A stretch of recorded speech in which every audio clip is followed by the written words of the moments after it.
Okay, good evening, everybody. This is the Community Consolidated School District 46 Strategic Planning Meeting for Wednesday, March 31st, 2021 at 6 p.m. We are holding this remotely due to the size of the group that is participating in the strategic planning. I am on site at Frederick School at 595 Frederick Road. And the purposes of tonight's meeting is strategic planning, continuing strategic planning. So I need a roll call vote. So Weedman? Here. LaCroix? Here. Mack? Here. Braden here? Nash? No Nash tonight? Miller? No Miller? And Strack? Okay. Okay. We don't have a quorum, but that is doesn't really matter because we are not doing any voting or any true board business. So the next would be to turn it over to our lovely facilitators for the strategic planning discussion. Well, thank you very much, Mr. Weedman. So nice to see everybody. Welcome back. Hopefully, it seemed like a very long hiatus since the last time since we met.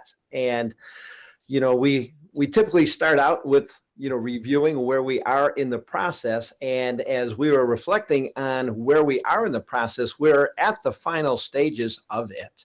And I think that may be, good news for many of you, if not all of us. And as we do that, we would like to just remind us of the journey that we've come through thus far. So without further ado, just want to, reintroduce my partner, Rich, who is working with us on this as well. And we are going to share our screen at this point. And in doing so,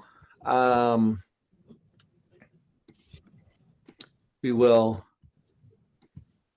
call up our presentation. And if you don't mind, if somebody who is verbal, can you just let me know if you can see the presentation cover title page?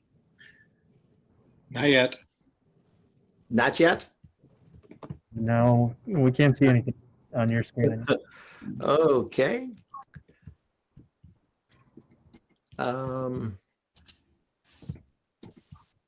Gary, while you're working on that, I'm just going to take the opportunity to do a quick introduction. But now we can see your screen. Well, thank you.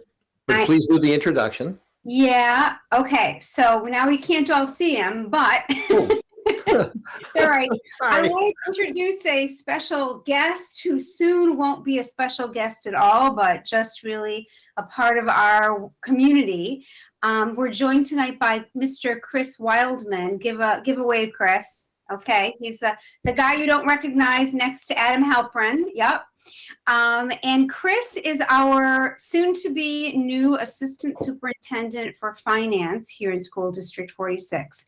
We are thrilled that he is joining us, and he's with us tonight for strategic planning, although he will not be officially with us full-time until July 1st. He actually will be doing some work in our school district this spring. So Chris, we're so glad you're here, and I have to tell you, you are meeting. I love that the kind of first group of people that you're meeting are the kind of people who say, yes, I will give up 3 hours of time at a time for a whole bunch of meetings and not know exactly what's going to come out at the end. Those are the people that you're with tonight, which is a really good group of people to be with. So we're glad you're here. And Gary, please do share your screen again. You're on. Absolutely. I think I'm learning to be flexible enough. Can you see the screen again then, please, Dr. Klickman? We do not. Oh, okay. Then let me just go back one brief second. Here, I thought I was navigating pretty well. We'll get right there.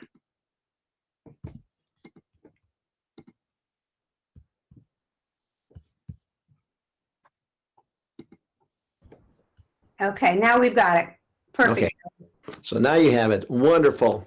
So believe it or not, we are already in our 4th session. And just to remind us all, we started this process back on January 20th, which was, several weeks ago. And you can remember it was bitterly cold at that time. There was a lot of snow on the ground, and it's nice to be able to look out windows right now and see that we've got green grass, birds chirping, and that spring is in the air. So we are basically going to review where we are with regard to our mission, our vision, our values. This is work that has all been done by all of you thus far at this time. So we'll be sharing where we are as of today with that, just to kind of get us all back and reacquainted with where we are in the process. We're going to review the SWOT analysis, which is what we actually worked on the last time that we met, which seemed like weeks ago. Well, it was weeks ago. It was about 3.5 weeks ago to this point. We're going to discuss the use of the ThoughtExchange that was used between our last session and tonight's session. And then we're going to talk about goal setting and what the big ideas are. What are the big ideas is kind of the way we're framing this evening. And then we're going to have you work together in your groups again, the groups that you had selected and volunteered for the last time that we met, where you will be prioritizing some big ideas. And then finally, we'll be looking at, and get a load of this, we're calling it our next and potentially our final session 2 weeks from tonight on April 14th. So we'll see how tonight goes. We are optimistic with the way that this group has worked thus far. We're confident that we're going to get, to the point that we'd like to. So again, you've seen these, and this is what the entire process entails. And that is, what are you in the business of doing? Where are you headed? How do you behave on a day-to-day basis? Those are all topics that we've discussed over the last couple of months, and we've kind of synthesized those, and we'll be reminding us of where we are with those as of this point. And then what are our goals? That's going to be somewhat of the focus for this evening's session. I want to remind us of the stair-step model, where we've got in the blue the values and beliefs, the mission and the vision. Those are all typically part of the board's work. And we're going to see a different slide later tonight that's going to even make that distinction a little bit more clear as far as the board's work and responsibilities in the district, and then how that differs from the superintendent, the administration, and the rest of the district. You can see that's where the colors change between district goals and superintendent goals. And then they change one more time between principal goals, teacher goals, and student goals. So basically, we find that this process is one that becomes everyone's responsibility. And when done right, you have perfect alignment in a district, which is the ideal goal that you want to have in a district, is alignment, where your values, mission, vision, goals all line up toward a direction that the district is hoping to head and where they want to achieve. So we've covered these pieces, and we're not going to spend a whole lot of time except just to put them up there and to share with you. Again, the mission statement is going to answer the question, why do you exist as an organization? Okay, that's probably the key piece of it. Typically has powerful verbs and something that you can memorize. I'm going to challenge you before I show the next slide. Can you remember, because we still have not changed it from where we had it last time. Our subcommittee has not met, and they will be reviewing the mission, the vision, and the values one more time before our final meeting. But your last chance to think in your own mind what the mission statement currently is. Okay, hopefully you're done thinking, because, I just passed it up. We are looking at empowering learners, creating equity, and cultivating community. Okay, so that is where we left it. You've got powerful verbs there. It's something that's easy to remember, and it's something that as a district, hopefully you can get excited about. this is why you get up in the morning. You want to empower your learners, you want to create equity, and you want to cultivate community. Now, again, this is going to go to the subcommittee one last time to do some wordsmithing. And I think most of you know, because many of you shared this in your constructive comments that you left us the last time that we met, is that we're still working with that word creating equity. And we're confident that we will have potentially a slightly different version of this the next time we share it. But for the most part, people were excited about this as your district's mission thus far. We then went on to the vision statements. And if you remember, the vision is something that discusses or describes what do you want to become as a district, or where are we going? Something that is audacious, where you can think big, something that is future focused. You remember when we had that session when we talked about vision, although it didn't show, we talked about the fact that when John Kennedy, back in the early 60s, talked about putting a man on the moon, didn't even know for sure what that was going to look like or how that was going to be accomplished. But yet at the same time, that was the vision, to put a man on the moon. Well, we had the same conversations in our various groups, took numerous ideas and conceptual ideas that you all had, and the vision statement proposal that is still on the table, again, has not had a chance to be further wordsmithed, although there was one thing that was fairly obvious from many of the comments that you all made, which hopefully you may see the difference here, but it's that CCSD 46 provides opportunities that expand learning beyond our walls so that all learners grow locally, connect globally, and excel universally. Now, I will take this opportunity to talk just a tad bit more and remind us a little bit more about what the vision statement is supposed to do. As we said in the previous description, vision statement is future focused, okay? And there were some questions about the growing locally, connecting globally, and excelling universally, to what exactly those things meant. Also, there was some question as to how these things can be measured. Well, the vision is not necessarily something that can be measured. A vision is something that can be seen.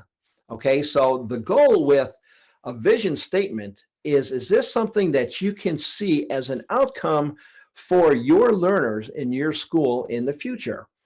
In other words, you know, when you're growing them locally, when you're working with them in your own school, okay, you want to do this by expanding learning beyond your walls. So it'll start close. If you can think of concentric circles almost, where you have a small circle, which is who you are, Grays Lake District 46.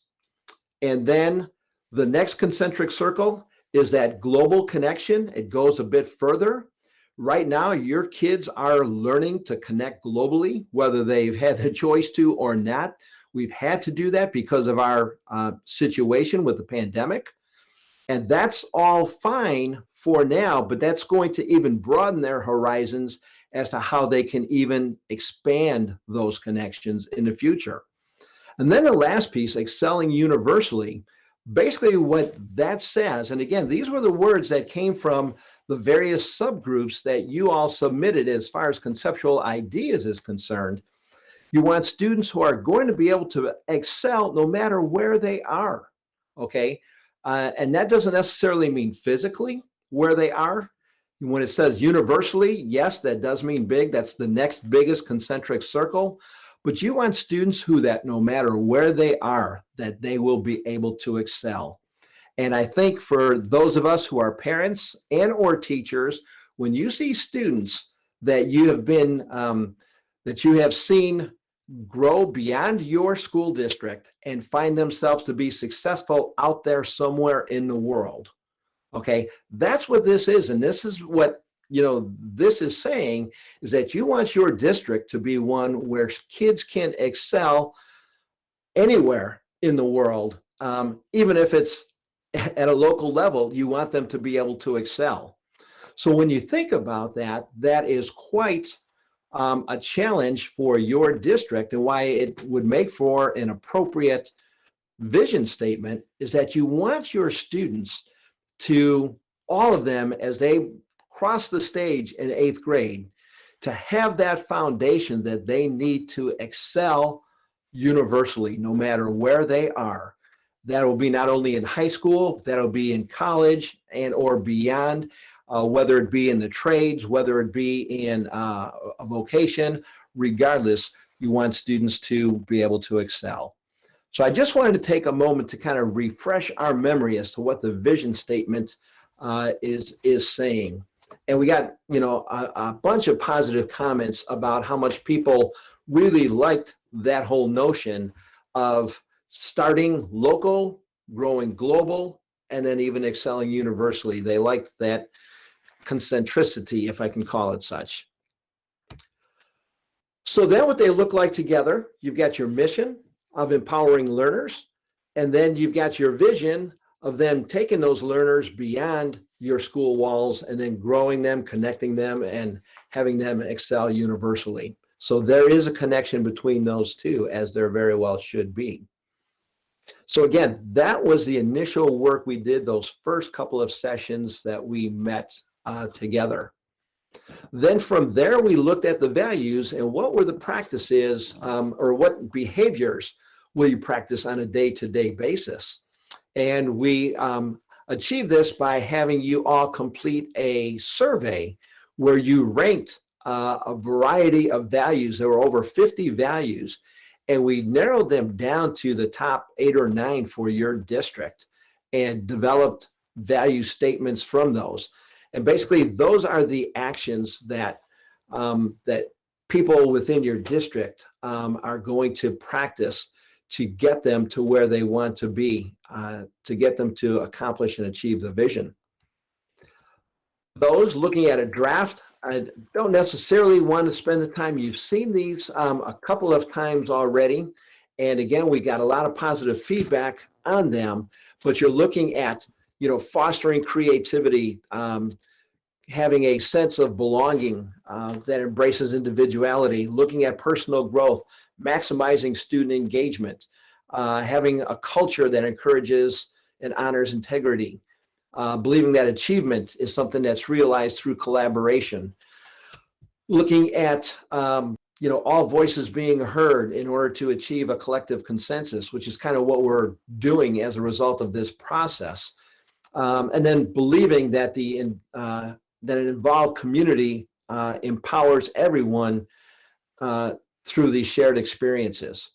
So there's obviously some wordsmithing that does need to be here, but again, conceptually, the core values are things that, we believe that you can all be proud of. Again, these were things that came out through your survey that you all believe and value as far as what your beliefs are in your school district.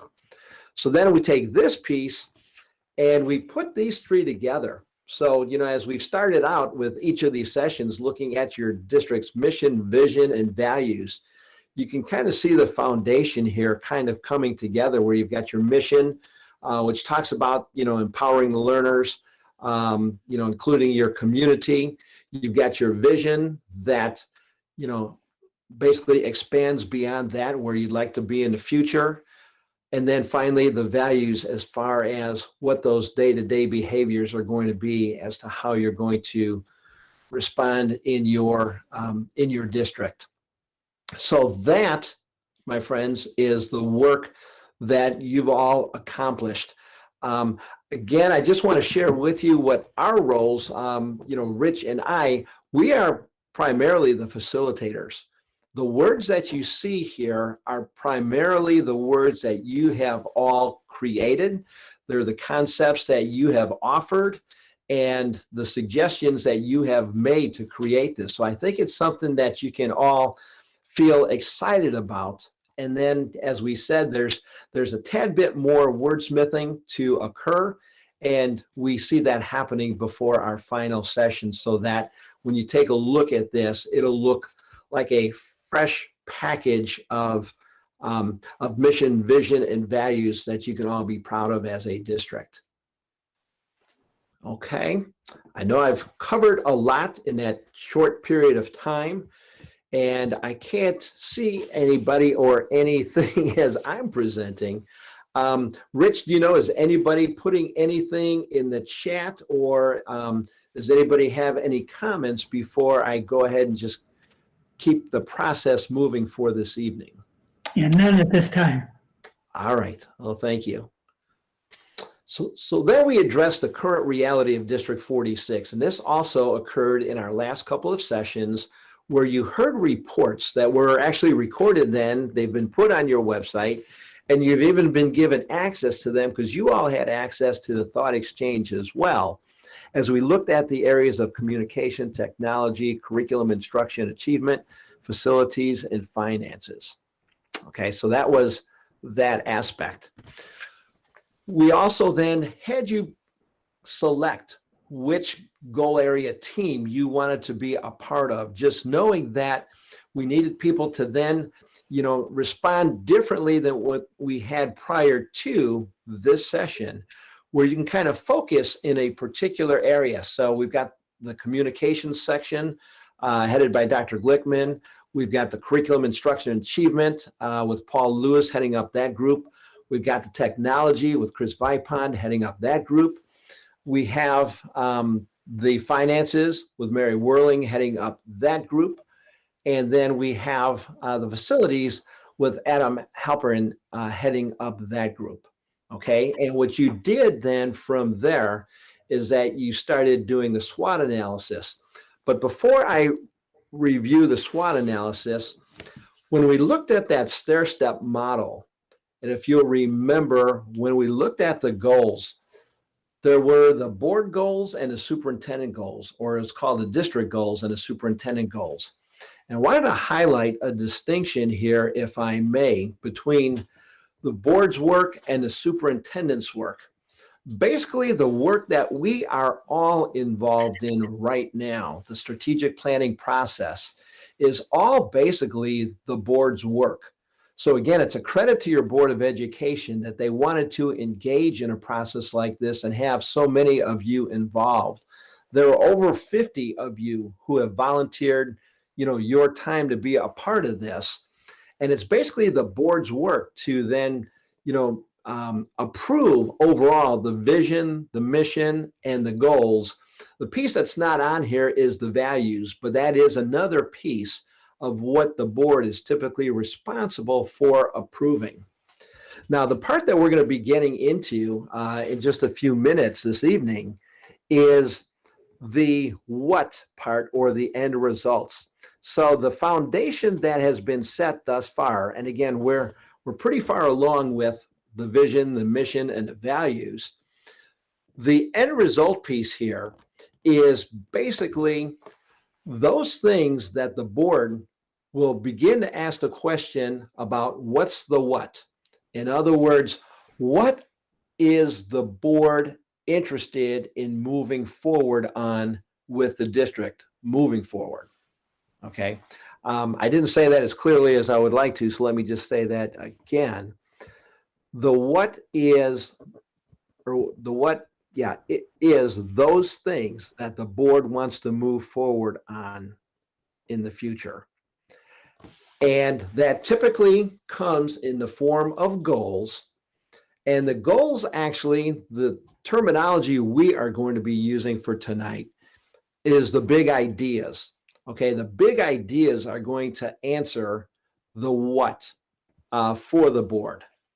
And we'll talk about that a little bit further when we talk about the activity. I want to make that distinction because, again, it's the board who typically then asks the questions, the what, the why. In other words, why is this important? And then they oftentimes will ask how much. And in other words, it's the board that's responsible for the financial aspect and or the quantities of what we're doing. So the how much could be how much money is it going to cost, or how much time is this going to take, how much in resources is it going to take, etc.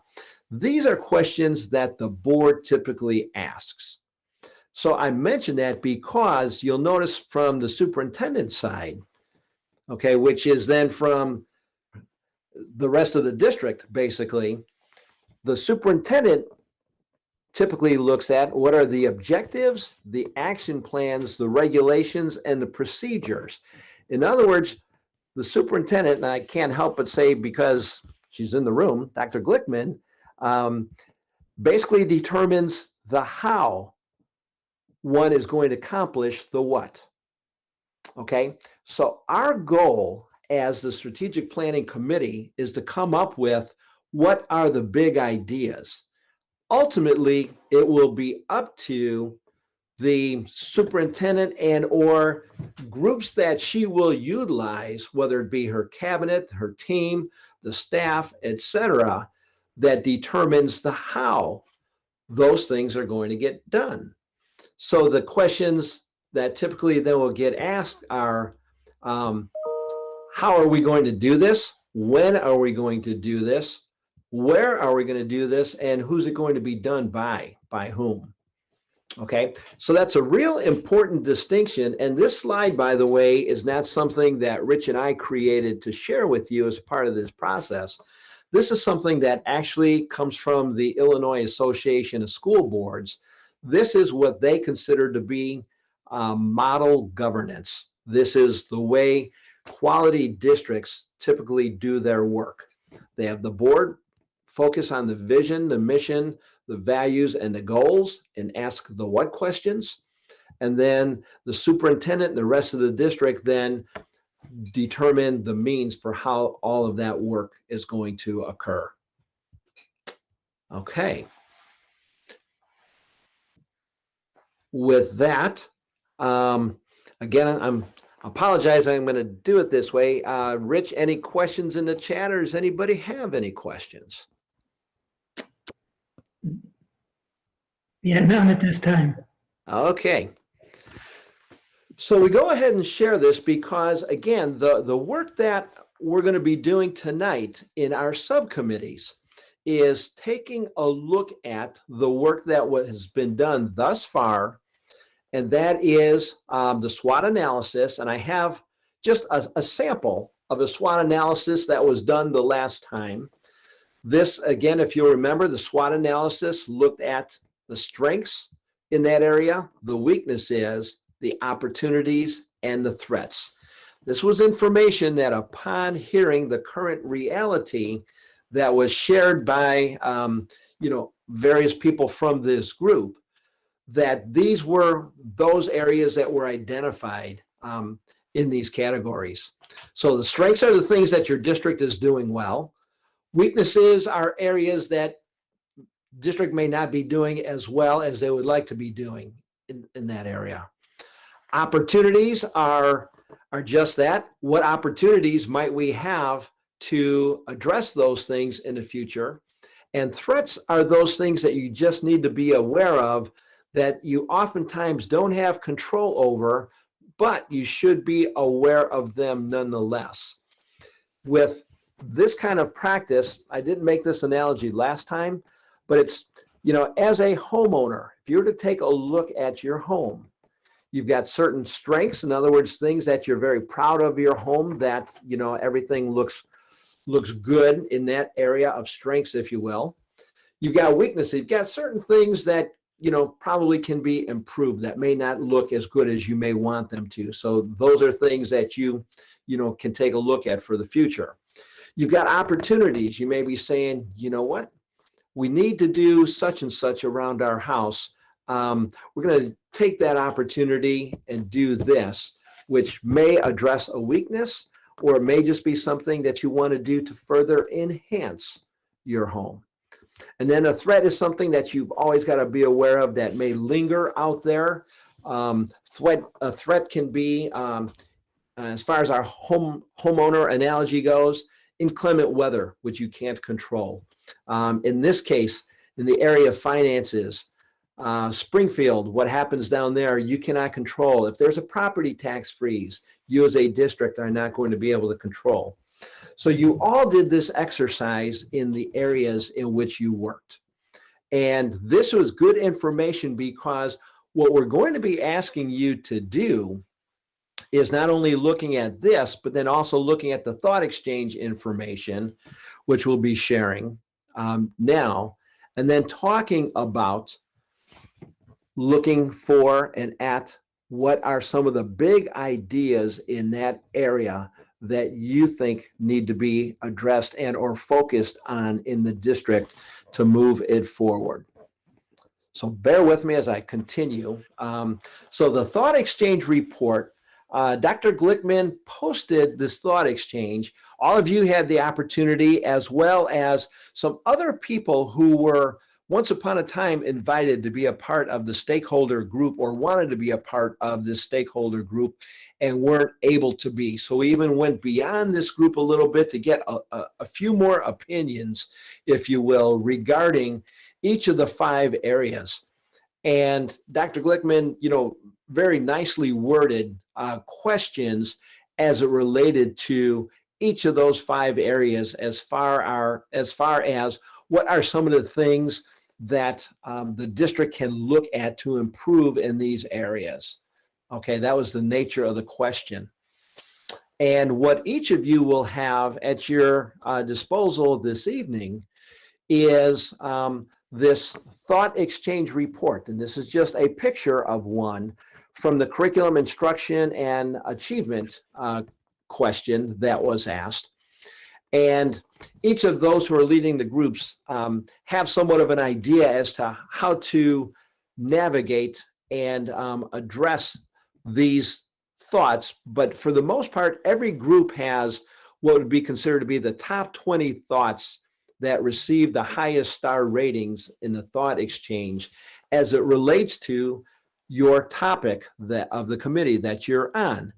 So for example, one of the ones that received one of the highest ratings in the area of curriculum was the thought that we should incorporate more books and resources in our curriculum that highlight diversity and shows perspectives of different groups. Okay. Now, interestingly enough, that is one thought, and it was a very well rated thought. Notice the thought below addressed equity across the district, that we should be taking a look at equity at a district level. I'm going to move, if you can see my cursor, I'm going to move it across this way. The idea of equity to close the gap across the subgroups by race and income.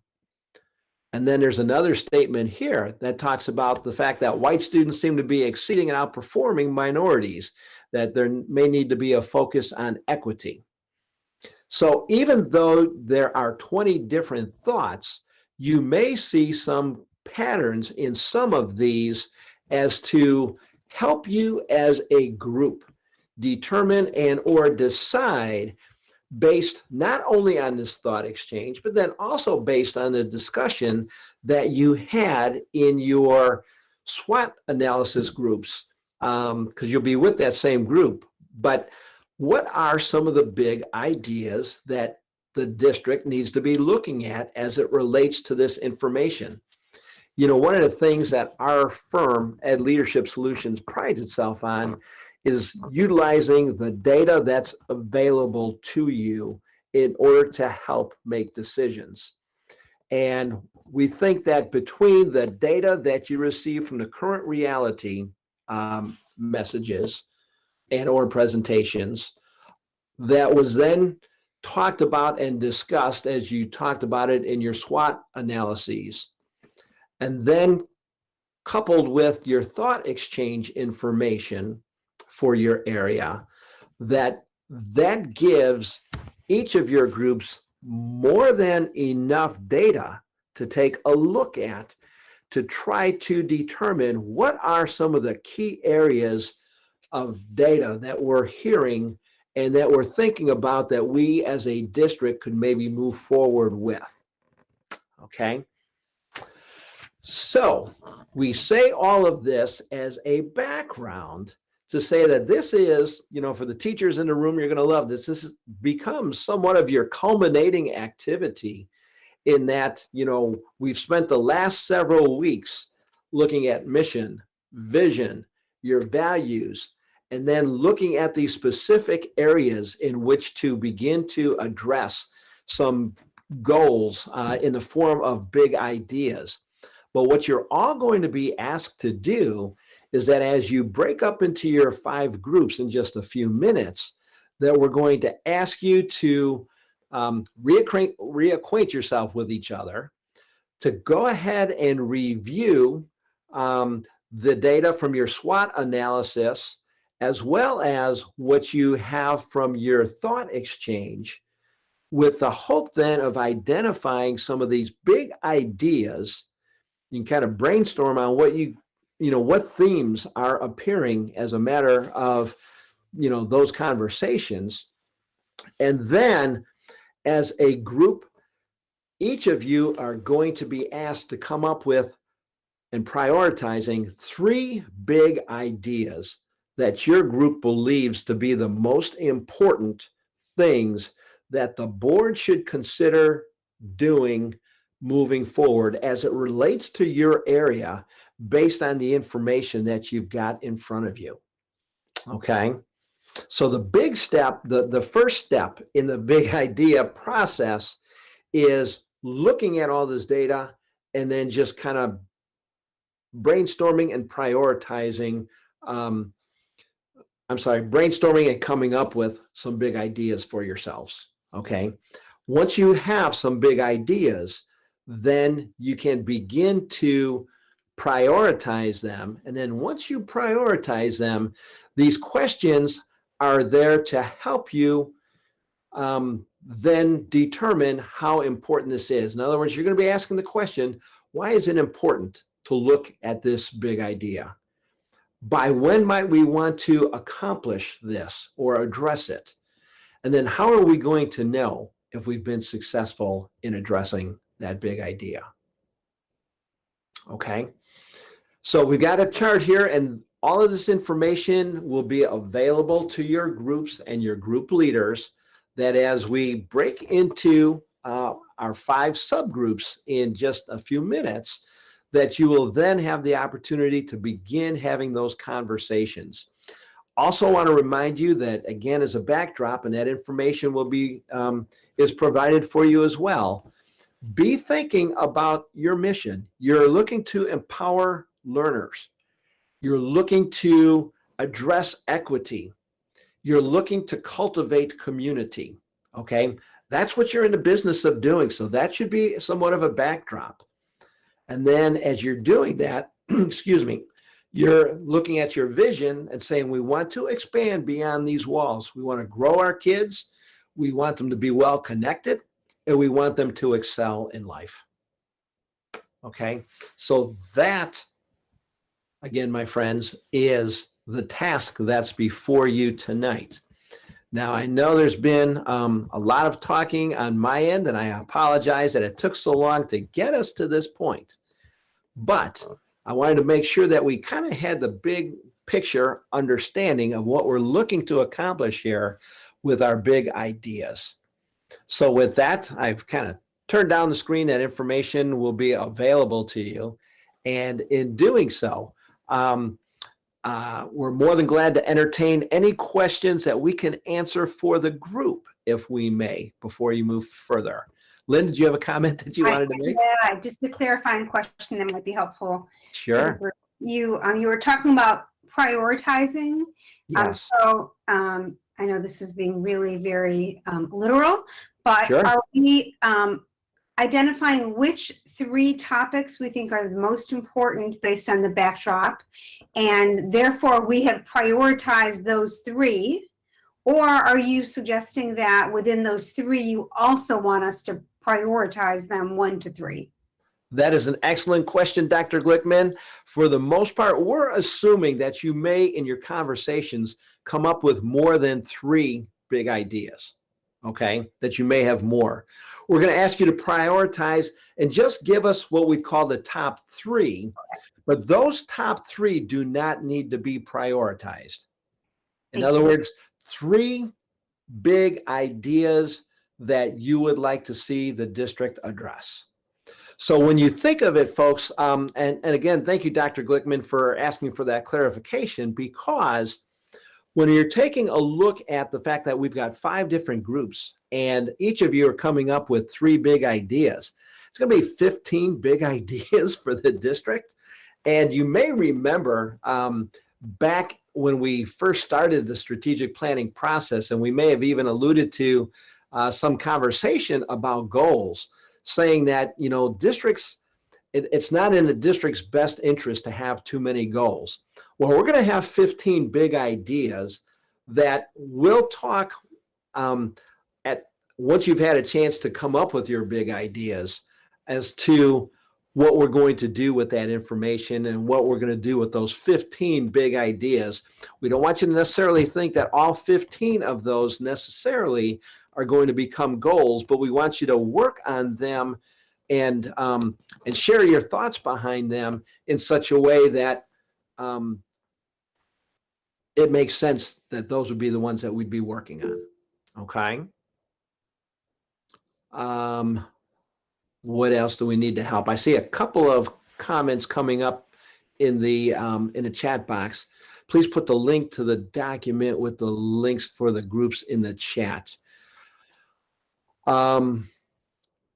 Okay, Chris is doing that. Thank you, Chris. Talk about Johnny on the spot, or Christopher on the spot. Thank you, sir. What other questions might we have before we indulge? Now, we know that this is going to be, you've got quite a bit of information and data to take a look at. That's good. One of the things we believe is that you will see common themes, and those are the ones that you want to, attempt to focus on and identify. And in doing so, we're going to provide you with initially a full hour to take a look at this information. And we're going to give the group leaders the latitude to say, guys, why don't we take a break? You can do it right when you start out, or you can go ahead and get started, then maybe take a break in a little while and then come back to it. But we're going to ask everyone to come back at 7:45. And part of what we'd like to hear, we'd like you all to hear some of the other big ideas that some of your colleagues who are in other groups may have come up with.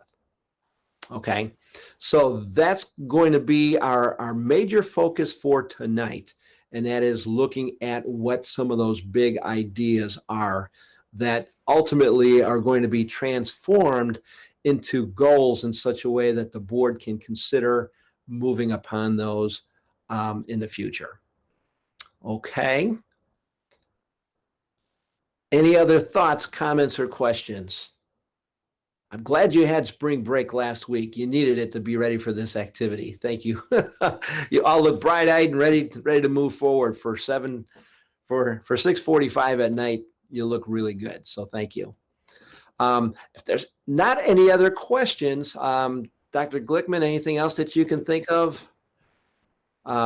Rich, anything else you can think of before we release people to groups? Just a question from one of the groups. What time do you want us back in this main session? Main session, we are looking at 7:45. And Rich and I will be visiting your groups. If in visiting, we determine that it may require more time, we don't think it'll require less, but if it should require more, then we'll let you all know. But at this point, we're shooting for 7:45 for the group to come back. And Okay. is everyone has access to the document that Chris put into the chat? I'm hoping. So if you haven't looked for it yet, go into the chat. You can click on that document. He's put it in again for us. That's how you're going to get to your small group meeting, and it's where all of your links are. Okay, great. All right. Okay. Well, with that, again, thank you. Group leaders, thank you for your role. And Rich and I will be stopping by your group, or if you need us, put something in the chat if you can, and we'll make sure we get there as quickly as we can. All right. Thanks, everyone. Group leaders, don't forget you need to record. Yep. Group leaders.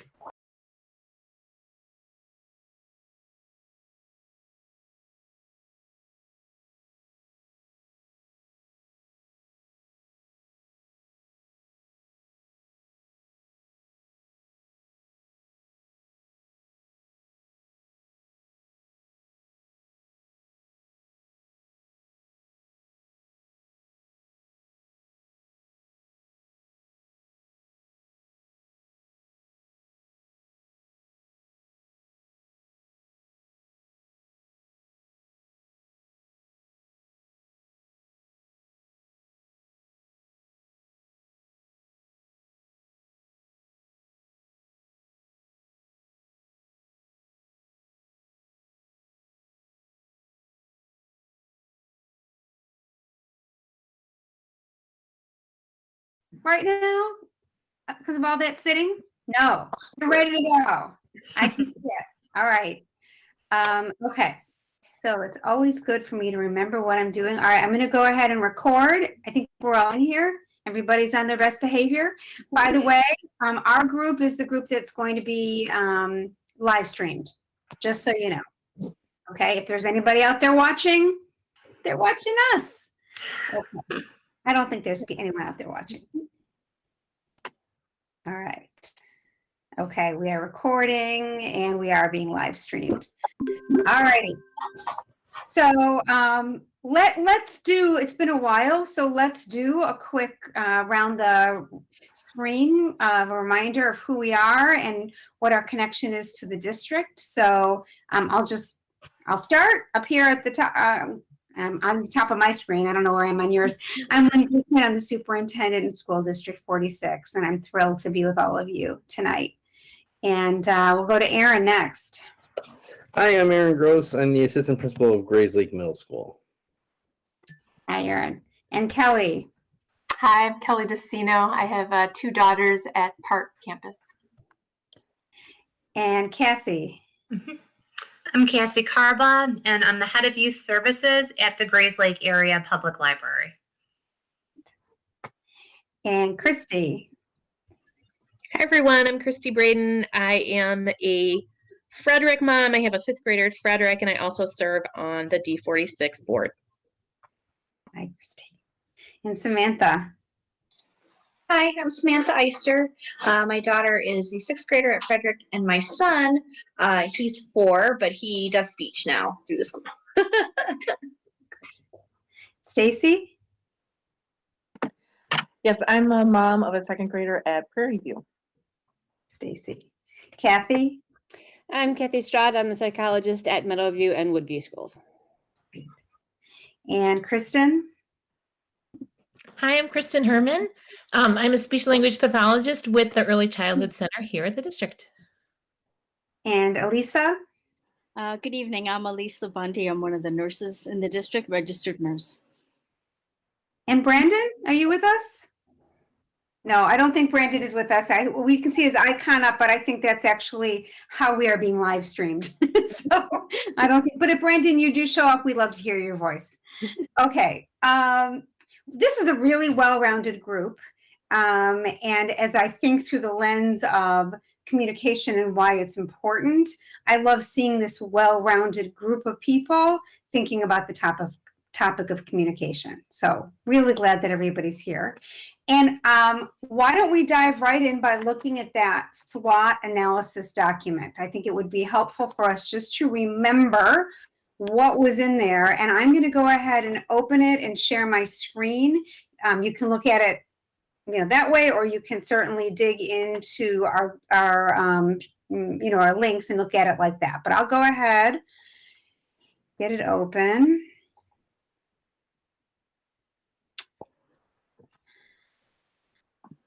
Okay, hold on a second. There. Dr. Glickman, do you want me to? I can do that so you can see everybody. Oh, you know what? That would be even better. Yeah. You're so kind to me about that. Thank you. Aaron's worked with me for a while, and he knows I like to be able to actually see people. Thanks, Aaron. Okay, so we've all been talking this evening about the mission, so we don't need to review that or review the vision. So let's go ahead and take a look at what we came up with last time. And I know there are a few people in this group that weren't at our meeting last time. So, there was lots of conversation, and what we came up with for our strengths were frequent and positive communication. Thank you for commenting that I had been doing that. Put my name on there. Thank you so much. A variety of channels for communication. The parents can decide on the format, in many cases, of how they get their communication. There were positive comments about the use of ThoughtExchange in the district. Bilingual communications was considered a strength. That we are starting to use consistent templates. I'll comment that that's just something that we're starting with right now, but like the consistent slides templates. And the one district, one direction is, we wrote that it's catchy, but the concept is that it's really something that helps drive us in one way. And then here are the weaknesses. It was acknowledged that the website can be difficult to navigate, may not always be user-friendly, that communication is inconsistent across the schools, particularly with social media, with different schools having different levels of emphasis in the use of social media, and also different kinds of social media being used as a communication tool at different schools. Sometimes the community might struggle to get the complete a complete message, particularly if there are no kids in the schools. So how we get our message out to community members who don't have children in the schools is something that seemed to be a weakness. Lack of clear and recognizable branding. And then the sustainability of our website. So connected to that can be difficult to navigate. It was acknowledged that there's one single person supporting our website, which is difficult to maintain. And then the low press profile, and that was listed with a question mark because it was kind of acknowledged that can be a positive and a negative. On the one hand, it can be, you want to share out the wonderful things you're doing. On the other hand, sometimes, it can be thought that not getting all that attention can be useful, and just having our school district do the work of the school district. So that's something that we can continue to consider. Then when we looked at opportunities, it's time to grab the glasses, that we can improve our communication with our community members, more structured rather than just word of mouth. It would be useful to participate in cross-organization with a community forum to create cohesiveness. Engage students or interns in communication plan. So that was an idea that came up, that maybe there are people out there who might want to help us leverage a younger generation that way, maybe through a newsletter. Maybe we can increase our press profile in a positive way. We can build our website. We can unify our social media strategy.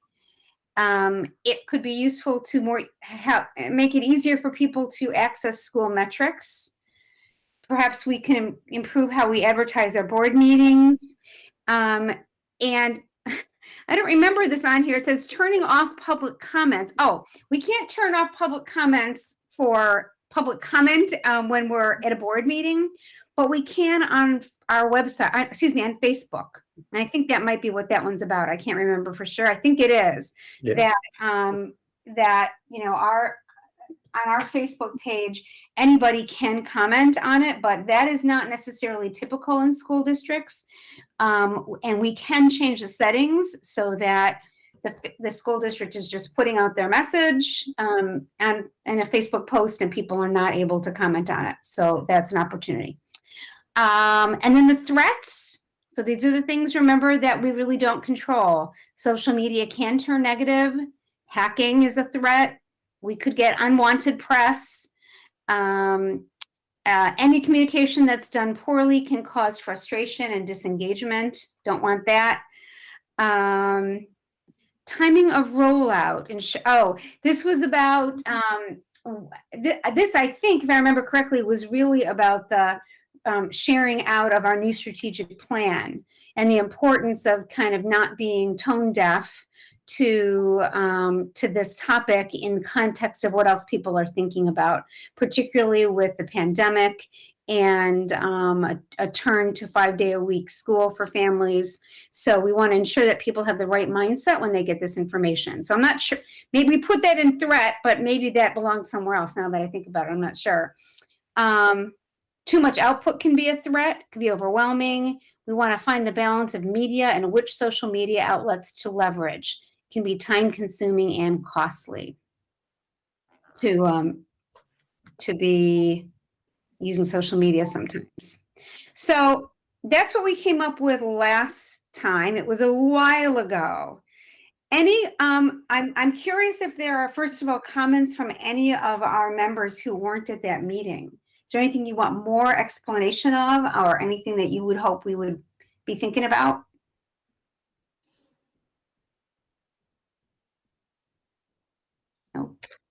This is Christy, and I was not at the last meeting, but I love this list, so thanks, group. I have long felt like we have an opportunity that's gotten even greater with the creation of the strategic plan to kind of have a very consistent narrative that's, you know, when we communicate, that's aligned with the plan, with the mission, the vision, the values, and goals, so that when we're talking about something that's going on in the district, you can kind of see the red thread between whatever that is, that day-to-day activity, or, you know, something that we're sharing. You can kind of see that red thread back to the mission and the vision and the strategic goals, and how the things that we're doing are actually moving us toward those things. So I would put it in opportunity, you know, just that idea that I think this gives us a really great opportunity to be much more strategic in how we communicate. Are you, Erin, are you adding? No, okay, hold on. No, it's okay. I think I can do it. And I'll also just say that I love the idea of being more collaborative with other community entities, and I love that Cassie's here, because I know that we're already doing a ton of collaboration with the library, which is awesome, and I just think it's a great, you know, both in activity and communication. I think that's another great opportunity for us. So thank you to whoever put that on there. That also is always on my mind. Great, thank you, Christy. Whoops, okay, I'm just gonna add. So you think, yeah, so we can add that as another opportunity, is maybe kind of align intentionally align, which I can't spell today, communication with mission and vision. As soon as you said that, Christy, I have to admit, I was immediately thinking about, oh, wow, you know, what could I do differently in the you know, messages I send to families that would do that. So that's interesting and exciting to me. Okay. Any other comments from people who weren't here? I want to hear more from them first, and then we'll have the rest of us kind of jump in to see if there's anything else. People might not want to call themselves out as having missed the last meeting, but really it's okay. All right. Anything? All right. For all of us, anything you want to add on to any of this, or thoughts you have? Okay. All right, then let's take a look at the top thoughts from the ThoughtExchange. So, Erin, I'm going to ask if you'll click on that too, and you already did. That's fantastic. Okay, and this one I want to just point out, the one that oh no, this one also has top 20. Yeah. Okay, some of them, as we pulled them. For some groups, we pulled the top 10 because they were groups that had fewer participants and fewer thoughts. But this one had enough thoughts that we pulled the top 20. And so maybe you know what, let's give it, this is the first time you're all getting a chance to see these. So why don't we all individually click on that link on the ThoughtExchange so you can kind of read them yourself. I think that would be maybe a better use of our time for a few minutes. So let's take just a few minutes to do that, and then we'll come back together.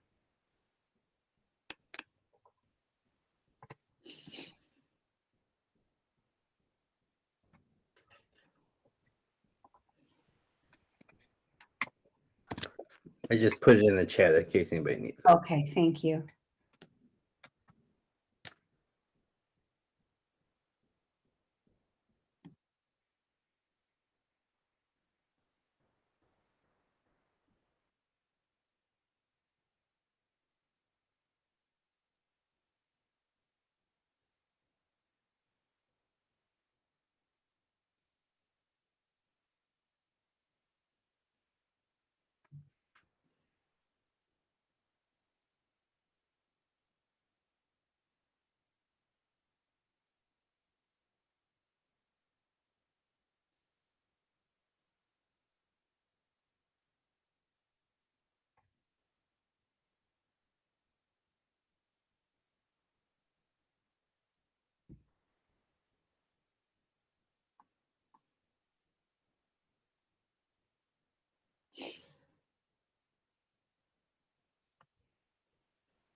Everybody looks like you're about done, yes? Okay. All right. So I'm going back to I have a separate second computer going right now, so I'm looking, that's why I'm looking off to the side here. I'm reading the directions that we have on our kind of our activity today, and we're on number 2 that says review the thought exchange report. What are the common themes that were included, or those that were the highest rated? Are any of those themes reflected in the SWOT analysis, indicating that they may be more of a priority? So, but let's start with that first question. What are some common themes? Because, you know, there are certain topics that came out more than one time. And right now, don't even talk about the SWOT right now. Right now, we're just talking about this thought exchange. Yeah. Well, I saw like people wanted better community communication. So the community wants to know what's happening in the schools more is kind of what my impression was. Or we want people in the community to know more about what's happening at the schools. The other one, which actually Cassie mentioned this last time and I really liked it, and it's probably the same thought that I shared. I thought about it a lot. Like she kind of mentioned that collaboration. And I saw that on the thought exchange too, on the financial one, the example, that was one of the top ones there as well. So I can see that there's a desire amongst these groups that we want to have the school working with, like on the financial one, it said with all the taxable entities, but we have a lot of, you know, other, I guess, organizations, things that tax groups and areas where taxpayers pay money. So like the Parks Department, like the library, like our public safety, like that there might be a way for those entities to come together a little more consistently to share resources and manpower and information too. So that's something that those were 2 things that I noticed. I'm taking notes here, and as you were talking, Samantha, and this time I'm kind of synthesizing it. Collaborate with community entities, share resources, ideas, right? And you said one more thing. And what was the last thing you said? It comes out only once. And then short-term memory says, unimportant, and it goes away. Right. Share resources. All right, we're going to go with and ideas right now. Yeah, okay. It was really good when it came out. Okay. All right, what else are we seeing? A variety of channels. I thought I saw that a few times. Yeah. I think the variety, that's that's one thing that I kept thinking about after our meeting last time is the variety, but if it can be some sort of consistent variety, do you know what I mean? Like this across those mediums, you know, so that it's at least a consistent message across those different mediums. Yeah, and not too many. I mean, have more than one, but not everything, maybe narrow it down to it. Can the two of you talk more about that? I don't understand yet. So just keep going. I could give an example, right? Like as a parent, you know, so I'll see something on Instagram and then 2 days later I'll be like, wait, did I see that on Instagram? Was that an email? Was that a Facebook post? Like I won't remember where to go back to because it was maybe only on one platform, right? So maybe just consistency across platforms if we're going to use multiple platforms. Oh, okay. Same message, where you were going with it. Okay.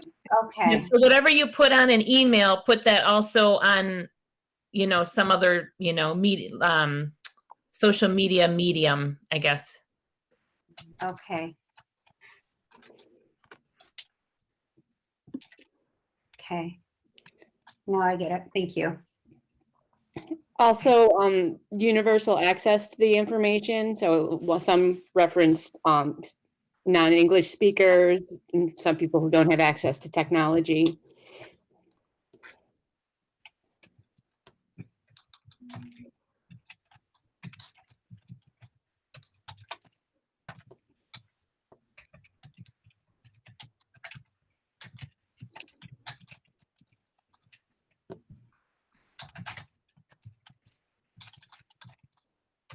Okay. Was the not having access to technology in there as well, or no? I thought so. Yeah. Was okay. Okay, great. Okay. All right. I want to go back and look and see it again myself. I just heard a couple of topics that I think it's partly a function of like Dr. Glickman being new to the role and a pandemic where we've had to do a lot of communicating about like nuts and bolts of this, that, and the other. But I heard in the thought exchange 2 topics that I think would be great to try to get to regularly. One is just like our school performance and the curriculum. Someone said, they want to know about like how is their school doing from a metrics performance perspective, and then also finances. And I know this got brought up earlier too, but just I think we're just so undereducated as a community about even like how we are taxed for what and where it goes and why. I think it's just such a huge gap for most people, not just for our district, but it would certainly help people understand when we look at the budget and when we look at the levy, like that's the end. So how can we help people understand the full chain of events that leads us to a levy vote or looking at our budget? I think it would help. Or even our student fees, That concept is kind of used in business a lot, where you might have like a like a scorecard or key performance indicators, right? And those are just kind of updated pretty frequently, and you have to distill them down to a pretty simple visual so you don't get lost in the weeds, but it's really helpful, right? And then you can just take a glance and, okay, are we trending the right way? Are we trending the wrong way? Because I will say, when I watched those videos, that was some of the first time I'd seen some of the metrics, and I was like, ooh, that was alarming, or, oh, that's great news, So I think that's really important. And it is exciting to think about shifting into, shifting away from, okay, next Wednesday is a late start day, and then we're having, all of those, as you said, nuts and bolts. This is how we're doing this thing right now. Everyone needs to know where to be and when, right? That kind of stuff. Into here's what we're expecting our students to learn, and here's how we're going to provide that instruction, right? The stuff that we really care about, it's almost like a Maslow's hierarchy of needs, right? When you think about it, we're safe and fed. Now we can exactly, right? We're safe and fed. That's exactly right. Exactly. I'm actually going to put that in here. I don't know. Maslow, right? Maybe we're the only ones who understand that, but we might be able to do something with that. That's, interesting. Okay. Oh, sorry. No, please go ahead.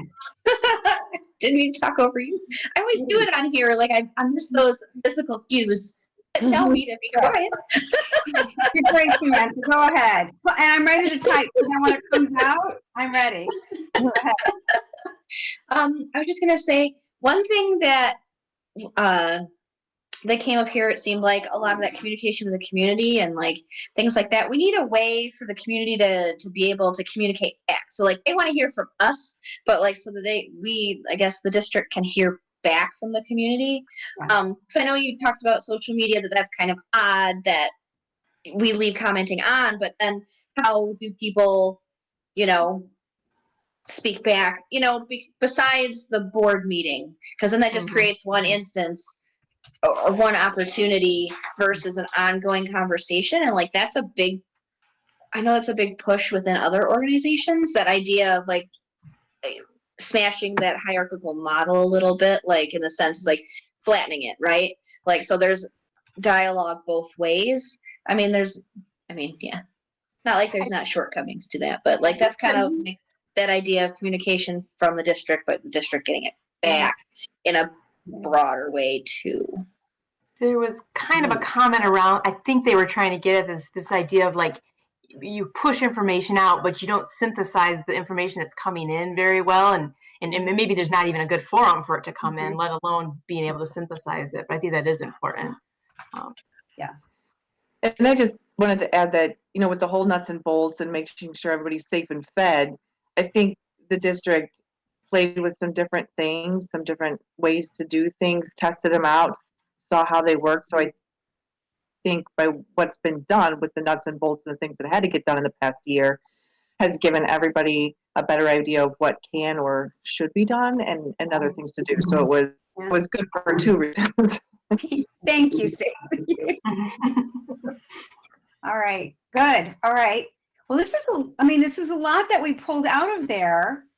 Why don't we look at it now through the lens of which of these things that came out to the thought exchange were also reflected in the SWOT analysis. So maybe I'll tell you what, how about this? Erin, please pull up the SWOT analysis again so we can all look at it. Okay, and I will read aloud the notes I just took on thought exchange. And maybe we can, look at the opportunities section, right? Because that seems like where goals would come from. Okay, so this is what you told me came out from the thought exchange. Overall, Rich wants to come in, hold on. Okay, so we have improve community communication, like out to the community, collaborate with community entities, sharing resources and ideas, communicate using a variety of channels and be consistent in sharing the same information on all channels, universal access to information, support non-English speakers, support those who do not have access to technology, communicate about important district topics such as the curriculum and finance. That was the Think Maslow one. And true open communication, real dialogue, two-way communication.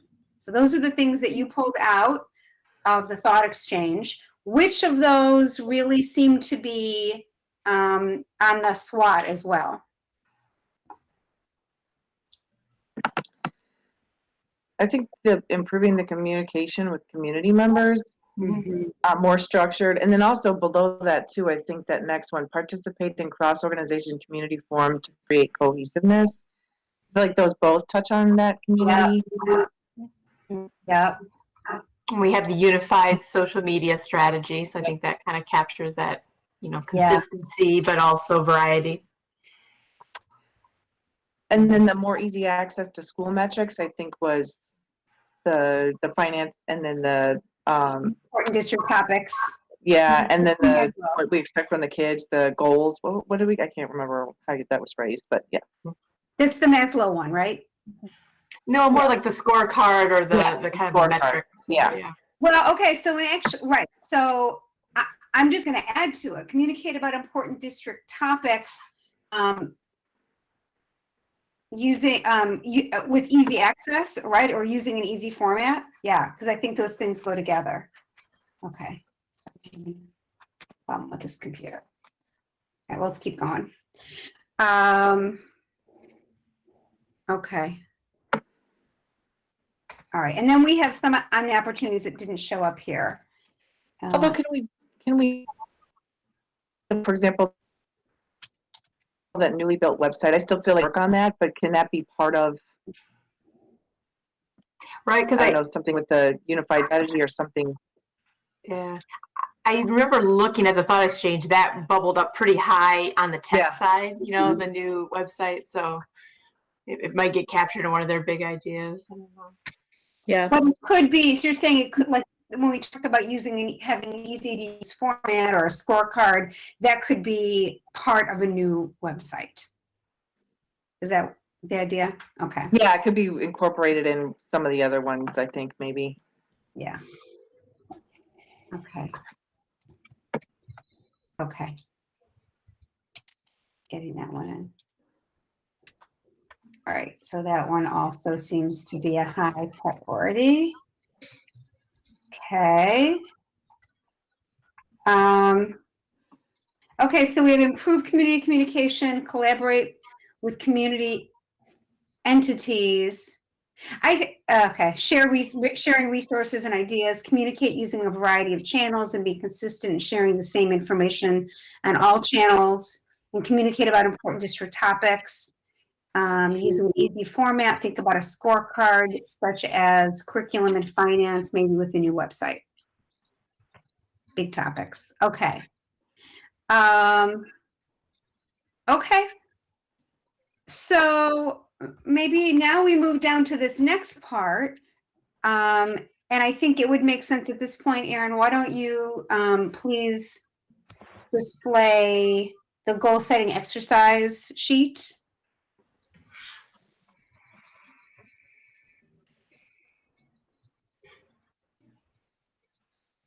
Yeah. Okay. So now we're thinking about what was in the thought exchange. We're thinking about what was in the SWOT. What items really are surfacing as important? What concepts? I think that community connection is, going to be a really important factor. And this is something that we're struggling with at the library too. So it's kind of interesting to hear these conversations in parallel because, for us, all of the outlets of communication we have are opt-in rather than, something that's kind of automatic and presumed. So, we've been fighting this fight about how do we get people to, get e-news or better distribute a lot of this kind of news. We only have, paper newsletters quarterly and things like that. And right now we're just kind of looking at different ways to partner with other, organizations in the community and really not step on each other's toes. So, I know the schools do, a lot of like family fun nights and things like that. So for us, that would probably impact programming that we do at the library. Maybe we want to not schedule some of those things at the same time, or if the park district is, hosting something that has a cost to it, it's kind of going against that to, offer it for free at the library and stuff. So I think, the more we're able to really kind of connect on some of those goals and get a better sense of what's going on and when, I think, if we have kind of like almost a community calendar that way, it can, I think it would help all of us be able to, speak more clearly about what other organizations are doing and, just not having a lot of chaos all happening at once. We don't want chaos. Yeah. So Kathy, I'm kind of combining that with the what I think is a related topic of sharing resources and ideas as well, right? So you're thinking about sharing out events, right? So that we can participate or they don't overlap and all of that. But those things could potentially be connected with each other. Okay. Yeah, and a lot of like the curricular needs that you have might bleed over into some of the resources that we try to subscribe to at the library and things like that. We're always trying to find out as much as we can about what the school needs because we want to support that. And I know, school library funding can sometimes be a little bit more precarious than public library funding. Yeah. So, we want to work together on supporting everybody in the community that way. And it's nice too because it ties into that mission piece of cultivating community, right? If you have good, strong communication across your community, that's kind of step one is cultivating that. Right. Okay. I think another big one is unified, accessible communication. So unified message that can be accessed by anybody who pays taxes in Grace Lake. Love it. What does it look like? I think for me, it's that no matter what platform I go to, if I go to any platform associated with the district, I'm going to see the same message. Okay. I'm going to see the same thing, which Kelly kind of was saying earlier as well. Okay. So, same information on various platforms, right?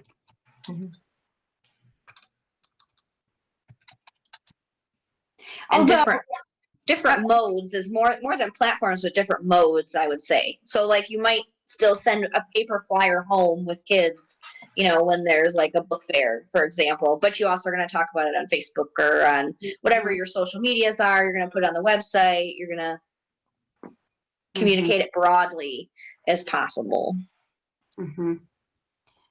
Which might, well, I guess I'll ask the question like this. Do we think it's important that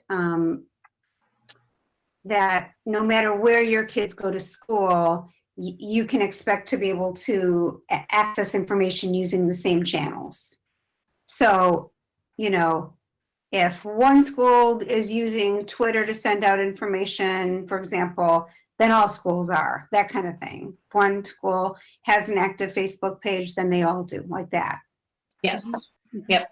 Because when I moved here, that was one of the first things that I looked for. And it's one thing, like, so I live near Meadowview, so it would be helpful to me to be able to see what's going on at Meadowview. And there's a parent-run page by like their parent group, and not by the school itself. So that's how I get information. And it's actually been really helpful for me, because even though my son is too young to go there just yet, he will be very soon. And like, it's really important for like kindergarten roundup, like, so that I have that information. Sometimes there's programs or offerings, like, so even though my daughter's older, so like those kinds of things. So even though I'm not really interacting with that school for any reason, because my kid's not a student there yet, he will be, right? So I still want to be the same thing. There'd be grandparents maybe with, so yeah, so that whatever my preferred mode is, I get that information. Okay. Just speaking from early childhood, sometimes we're the first group that get these parents in, and then we have the whole district in our site, except then they all go out to different schools for kindergarten. So it would be great for us to know if there was a unified platform, if we could get them used to a certain, like, you know, if it's going to be Twitter, if it's going to be Facebook, if all the schools are using kind of a priority one, that we could kind of get them used to that, and then they'd be used to going on that, and then it would go out from there. You know, it just a thought. Yeah. No, that's a great idea.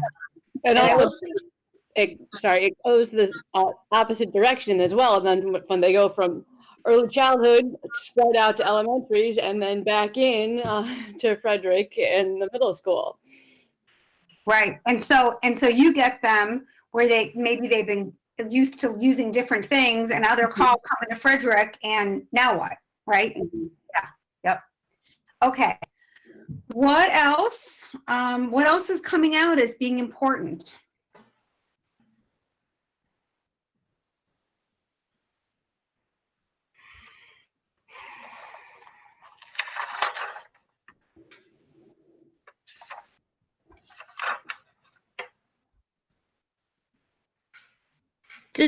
Have we captured, is it inherent in the unified accessible communication? Maybe it's a sub bullet, or maybe it's its own bullet, but I think what Kelly was describing, I think would be amazing. You know, just this big idea of like that there are, and I think of it as accessible, but like that there is a dashboard or some sort of overview. And, you know, maybe you could double click through it to get to other information of just like, what's the health of the district from a curricular perspective, from a financial perspective, you know, just giving us like a broader view of things, but then with that opportunity to dig deeper into, oh, well, what, you know, what does the budget look like, or what, you know, what does our school report card look like, et cetera. See, yeah, I would say the same thing as Christy, but I would say like that's your website. You know, we've talked about the website needing to be changed. That did, I think that was one of the thoughts that was also, so like that we need, that our website could really function a lot better to be that main dashboard for information. That we need a centralized location along with whatever other platforms the district decides are best to use. Because like one thing I'll point out, like everybody here is talking about Facebook and Twitter. I'm 32 and almost no one I know uses that. We all use TikTok. Right? Like everybody. That's how I don't know anybody.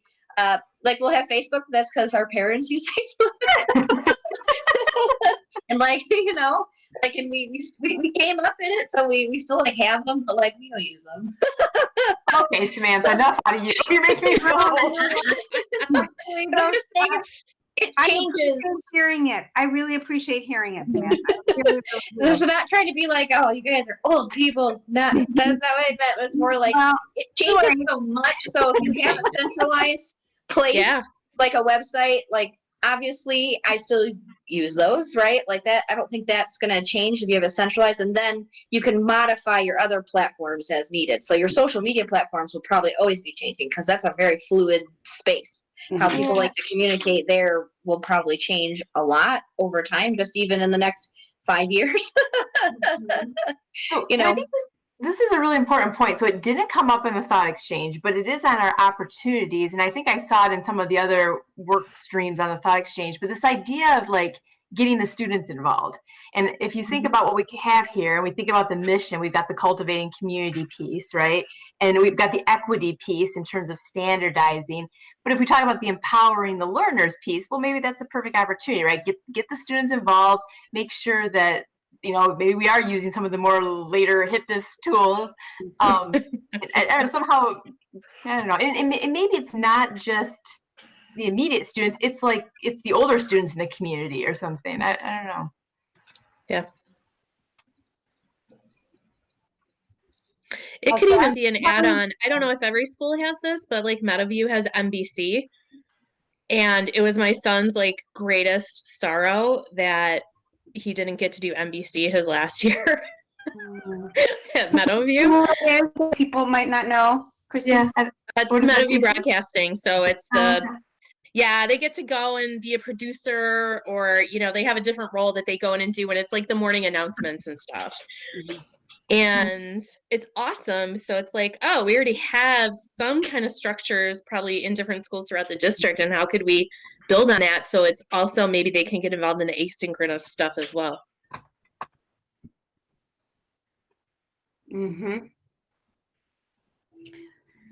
Well, I don't know. We have, okay, so we have 4 things here, which we're gonna have to narrow down to 3. But is there anything else that you think we want to list here as something that's really surfacing as a priority? Just the logo thing. Oh, yeah. Logo. Well, if we're gonna Branding. logo, you know, yes, and I, you know what, and I was thinking about when that logo was created, and I don't know when that was. But I was thinking about how when you talk about your, you know, you don't use Facebook, you use TikTok. And I was thinking probably not only do none of our students have ever played with paper dolls, but most of us have probably never played with paper dolls, right? So when it was created, I'm sure that those who were creating it with love, right, were creating it, you know, with that kind of rich, deep memory of childhood, right, with paper dolls. So logo, and certainly, you know, that could be, if we're looking at a new website that's going to feed a wonderful dashboard that is going to provide information out into our community about important topics. A new logo could be incorporated in that for sure. Yeah. I mean, I think on that Thought Exchange, there were some comments like, oh, we don't need to worry about the logo. Like, we got bigger, important things. But I was like, well, the investment is very small probably on that. And the return could be pretty big. So I think it still should be in scope. And just in case you were curious, this is my 19th year in the district, and that logo is on my letter of, you know, employment. So. It was from the 90s. I looked at it and I was like, that seems like I knew it. All right. Well, Kathy, that helps because 19 years ago, there were plenty of people around who had played with paper dolls. All right. So I'm writing a logo aligned to new vision and mission. To new millennium. Okay. All right. So, oh, go ahead. Yeah, this is just an aside, but since we're talking about like visual representation of information, the library subscribes to this thing called OpenGov, but it's a way, you know, we have what we call a transparency dashboard. And so that updates monthly with, you know, statistics about, you know, program attendance and checkout and things like that. And so, and, you know, obviously we're adapting to use it as, you know, a library, but, that would be another way to track like finances and things like that, and kind of give it that visual. And and setting it up was nice because it's like a good clearinghouse for us to figure out, what kind of statistics we need to keep, what kind of information is important to the community, and what's important to us, and what's important to the state, and all of that fun stuff. But So it kind of speaks to what I've just highlighted, right, Kathy? Yeah. Mhm. Okay. All right. So I'm looking at the time. We haven't had a break, by the way, and I think we're supposed to be getting back together at 7:45, although I don't know if they're going to give us extra time, but let's assume they aren't. So, which of these three, I feel like we need to figure out which of our three top ones here. I think the last two ideas you could really just say are part of that unified, accessible communication. Yeah. Like those are just probably, I think those are probably two important points that would get covered in that, because I think that if you said, if we're going to communicate, universally, like we're going to have a same logo. Well, our logo's old, right? So I feel like that would be a natural progression. So, I agree. And getting the students involved, that can be part of it. Like when you're further down, when you're making decisions later, I feel like that. Did I just do it?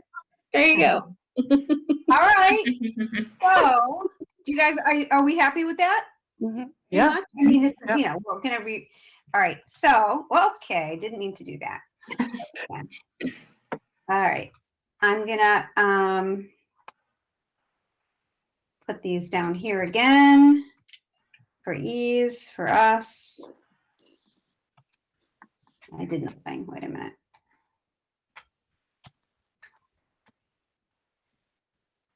Okay. Oh my gosh, what is wrong? Why I can't do it tonight? That's fine. All right. So the first big idea is this one. What? Let's see if I can copy it this way. Okay. And let's not worry about the wordsmithing. Let's not get stuck there. So community connections, community share what's going on and when, and share resources and ideas. So just a lot of people communicating with each other. Why do we think that is important? Gosh. It cultivates community. Exactly. And that's our mission. I was going to say, it's in the mission. Exactly. Aligns with mission and vision. Mm-hmm. Perfect. Okay. I don't know that the by when is going to be useful for this one. Mm-hmm. Exactly. It's, this one, when I think about how it becomes an actionable item, it might be like that we're forming a committee to study this topic and figure out how we're going to do it. And that's not this right now, right? So I don't think we can do it by when, or even how it's measured at the moment. Let's not get bogged down in our few minutes that we have left. Okay. So why is it important to have this unified, accessible information, various platforms, same communication everywhere, all of that? Creates equity. What's going on? Yeah. Right. It does. Okay. Creates equity. Let's keep going with that concept. Okay. Creates equity. Okay. It empowers learners. It cultivates community. It really aligns well with the mission, right? Yeah. And it connects us globally, right? Connect globally. All right, now we're just getting lazy. Those are all perfect answers, though. They are. Okay. But also, it helps. I'm thinking about the examples that, that Samantha was giving about, being new to the community and needing a place to find information, right? Yeah. And people, so it's consistency, right? Yep. Right, consistency. And it's reliable, right? It makes something that's consistent, reliable, and trustworthy. Yes. Which integrity is one of those, so I have a good resource that I trust, you know, to get information. Yeah. That's truthful. And it's available. I feel like sometimes it doesn't seem like it's available because you don't know where to find it, maybe. And it's efficient, so you don't, you know, you can sort of maximize your time spent. Absolutely. All right, let's do this last one right now. I mean, a lot of the same, I feel like it's a lot of the same reasons it's important, right? Equitability, definitely. If there's a centralized location, like we can't. Absolutely. I'm going to add transparency.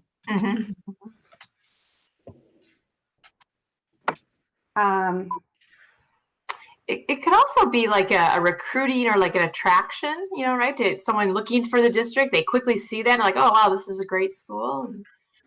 Yes. How can we, yes. How do we say that? Recruiting tool. Well, Recruiting, I yes. think a recruiting tool, Or but also not brand, just for the students, for the staff, Advertising.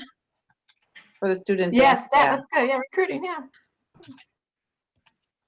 Families and staff, yeah. Absolutely.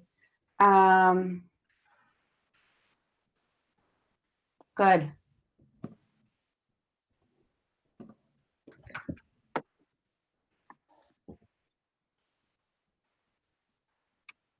Okay.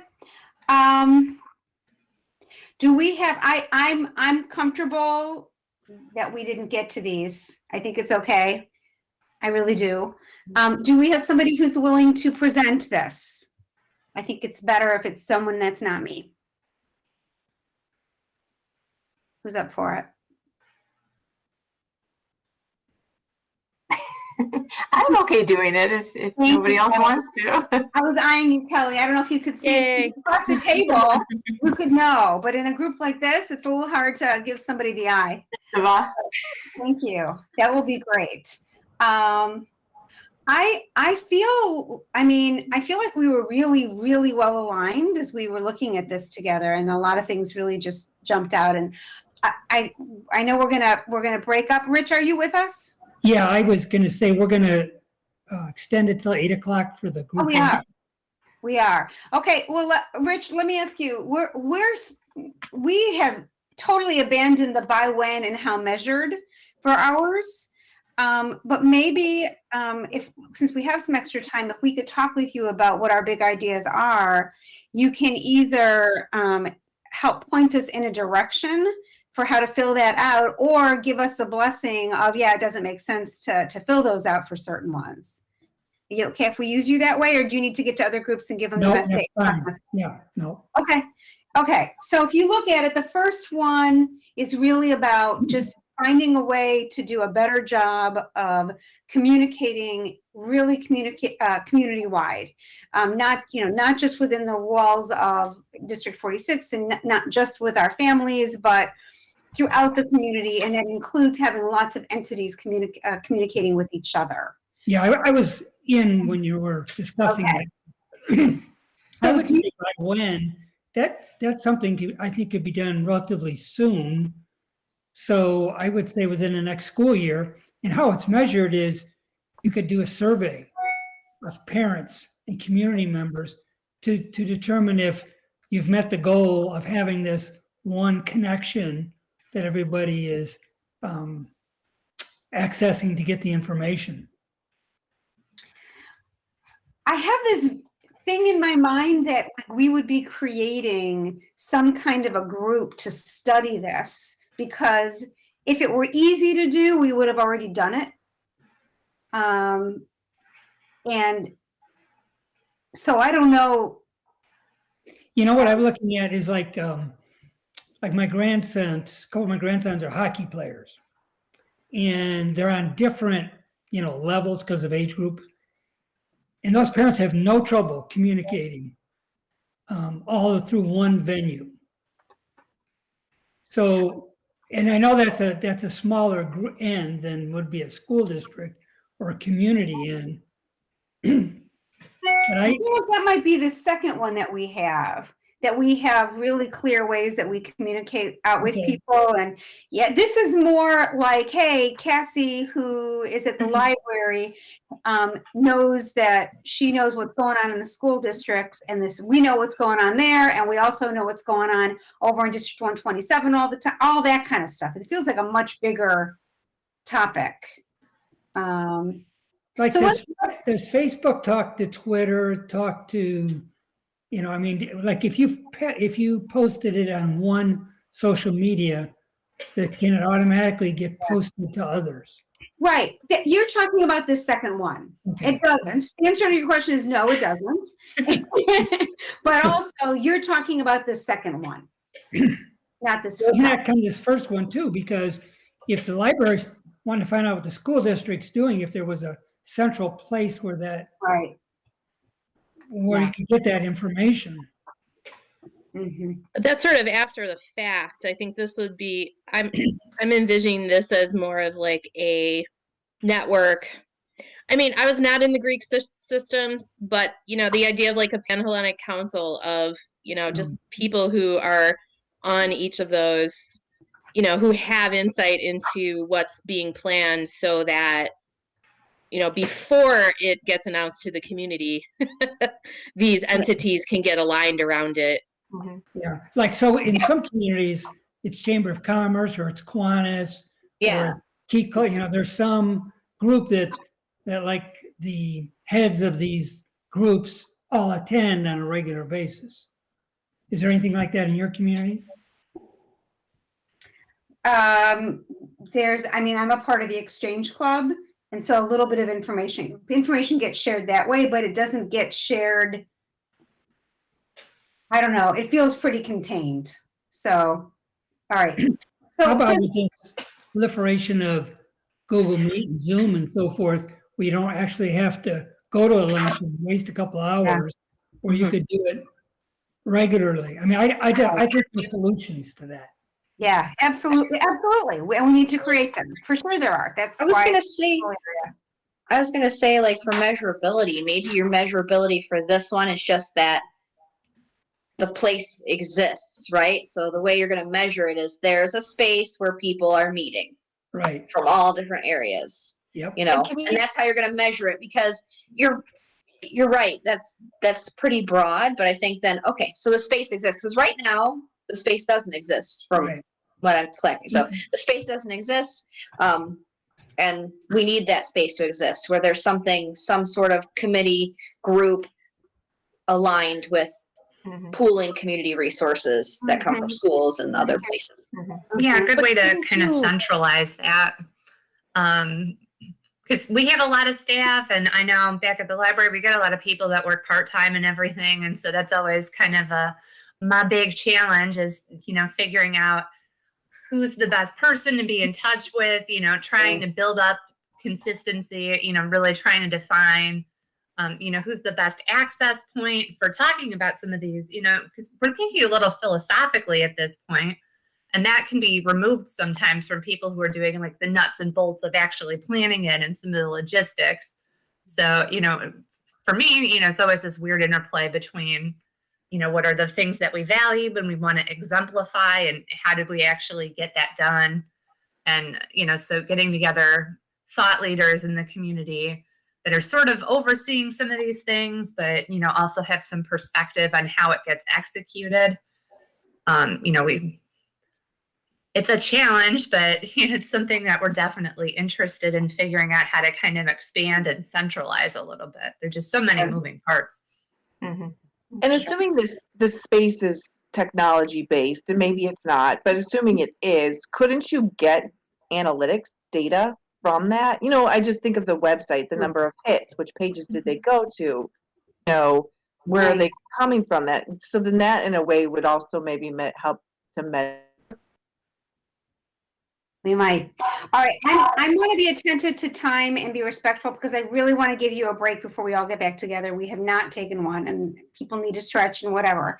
So I'm going to jump us down to this one, and maybe the by when. You know, I was a part of the group that was talking about the by when, or how we were defining this. But when I think about it, ultimately, the administration is going to have to put together this whole framework of all of the different things that are going to happen. And they can't all be the by when is in the next year, right? So maybe we just skip that part for right now.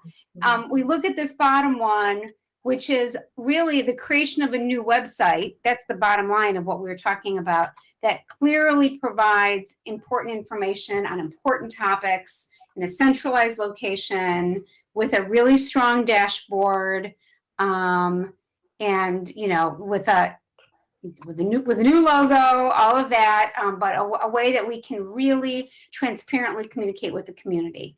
So, I mean, is the measurement with it just the creation of new new dashboard, of new website? Yeah, that's just okay. All right. Well, it's a good point, Lynn, that you're right. I mean, there's 15 of these coming out of this discussion. Yeah. We may not even, we're not going to have 15 in the end anyway. Right. Some might be able to be combined. Yeah. And some will take time even to develop, but you're right. They all can't happen at once. No, for sure not. This one, potentially could happen sooner, but I'm thinking is that, okay, so, does this require that we're gonna have somebody at every school who's in charge of social media? We don't really have that, so there are things that we would still have to do. So I don't know how, again, by when we could get that done, but how would we measure it? How would we measure this one?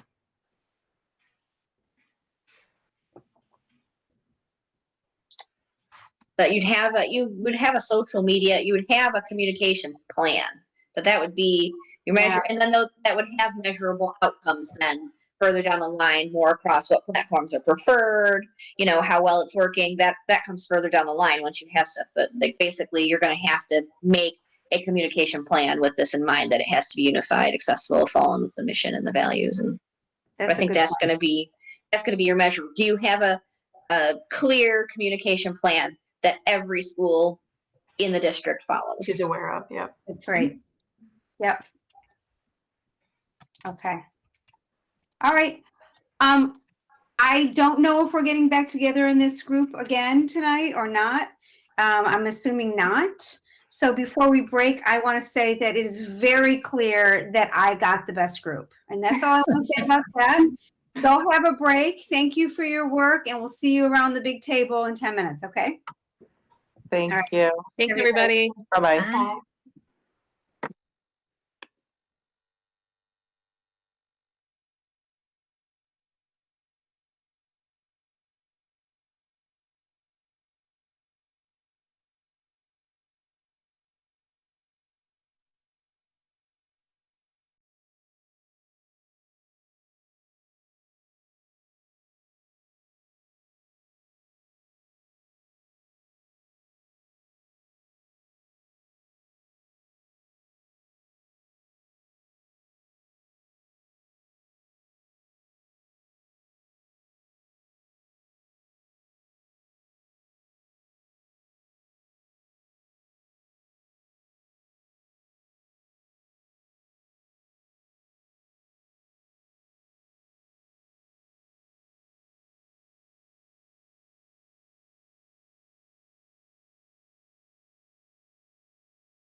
in each of your groups, well, Rich was in some of them, I was in the others. We saw that a lot of brainstorming taking place, a lot of conversations, a lot of, dialogue and discussion, which is exactly what you want to happen in these cases. Similarly to what we said when we were working through mission, vision, and even the values, I just want to compliment all of you and just, remind you that this is hard work. This is not for the weak at heart or weak in spirit by any means, because you're trying to think differently about what you would like for your district in the future. So that's what makes it a challenge. And we're trying to converge, 30 plus people's different ideas. And bad idea. I have to talk for a minute. Oh, 1 second. I have to present my report. Sorry, Peter. But try to get some consensus amongst these ideas. And, so we've all got different thoughts, but you're working through that beautifully. So what we'd like to do now is have each group, if you don't mind listening to what each group has come up with for their ideas and how they're going to share those. And I also want to mention that, again, with these big ideas, it's our hope that collectively, Rich and I with the administration are going to take this information, try to synthesize it, and create some goals that will then fit on that board side of that dual columned graphic that we shared with you earlier, so that the board could then take a look at these and say, big picture wise, these are the things that we would like to pursue. And then have the administration later on work on the details, and then all the rest of, the people, the stakeholders participate as well. So with that, Chris, technology, would you mind sharing your screen and your team's big ideas, as well as any other conversation that you want to share that you all had to get there? So I'm happy to share my screen, but Peter eagerly volunteered to be wonderful. We appreciate that spirit. Thank you. Yeah, eager is a strong word. But here's our big ideas. So the first was, and I went through all of the different thought spaces last week as well, and I know this cuts across a lot of different areas, but looking at how we can create, implement plans, utilize spaces like the current computer labs, and technology in meaningful, innovative, and engaging ways, and also kind of plan to keep that going over time. So not just buying like 20 3D printers and having no plan for the future. So looking at making, if it might be a STEAM lab or a maker space, we don't know what that space would be yet. We would need to really talk to, or the district officer, we need to talk through that. Like, is it going to be a curricular thing, extracurricular thing, what that looks like? So like I said, currently, we're not using the spaces to maximize the engagement of the students or to reflect new technologies are out there, and we want to be able to plan for the long-term cycles of technology. And so we tried to rough out a very rough plan there, but in the first year of that plan, we would kind of finalize the other phases and talk about what actually would be going in those places, and then we would implement over 2, 3, 4 years, and then we would regroup at that point to see if the technology that we put in place was still relevant and look forward some more from there.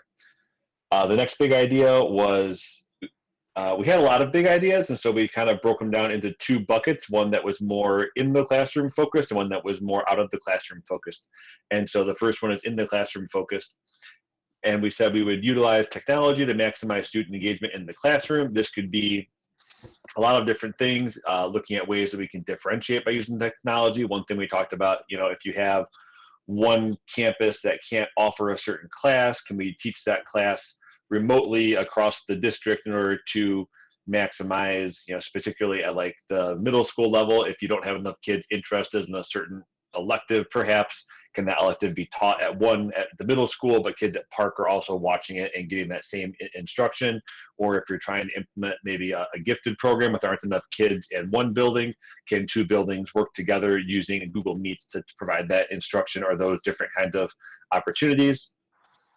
Also, and that when we get down to also making sure that we have equitable offerings across the district by using some of those technology pieces that maybe before we were uncomfortable using, but now we're a little more comfortable with. We thought this was important because it can bring teaching, learning, and technology together to maximize student engagement and bring equity across the district. And so again, we tried to rough out a plan, timeline for that. So in the first year, and we said we'd create a plan and a pilot programs that easily connect, align with current teaching and learning practices. In the second year, we would build in differentiation opportunities and new and unique learning experiences. Year 3, build in differentiation opportunities and again, keep building in those new unique experiences. And then the same thing in year 4. Data we would look at would be 5 essentials data, implementation of new programs, and track data from students in the new programs. The last bucket, or the third big idea then, was that same concept, but now outside of the classroom, and how can we utilize technology to maximize student engagement in terms of extracurriculars, maybe creating some sort of student tech help desk where the children maybe aren't fixing the Chromebooks, but they're the ones that are on the face of the initial line of support. If a kid comes in with a broken Chromebook, the kid can do a quick check to make sure that there are other students not missing something obvious. And it kind of then the next 3 columns are essentially the same. And those are our 3 big ideas. Okay. Peter, just out of curiosity, this could be for anybody in the technology group, did you guys have any difficulty getting the consensus on the 3 big ideas? Or can you talk a little bit to that? We ended up, I would say no, because we ended up kind of making the big ideas particularly big and not really, and yeah, so we kind of, the things that we liked the most, we were able to fit. And that's why we kind of went with those buckets. We were able to capture a lot of the ideas that we were thinking by having large buckets to put things in. Sure. All righty. Okay, well, and that's a really good example of how they chose to do it. Granted, yours may look a little bit different than this, but the whole notion of the big ideas being, relatively big, we understand that because, it's not their job or our job at this point to determine how that's going to happen. We just want to see conceptually, idea-wise, what these are going to look like.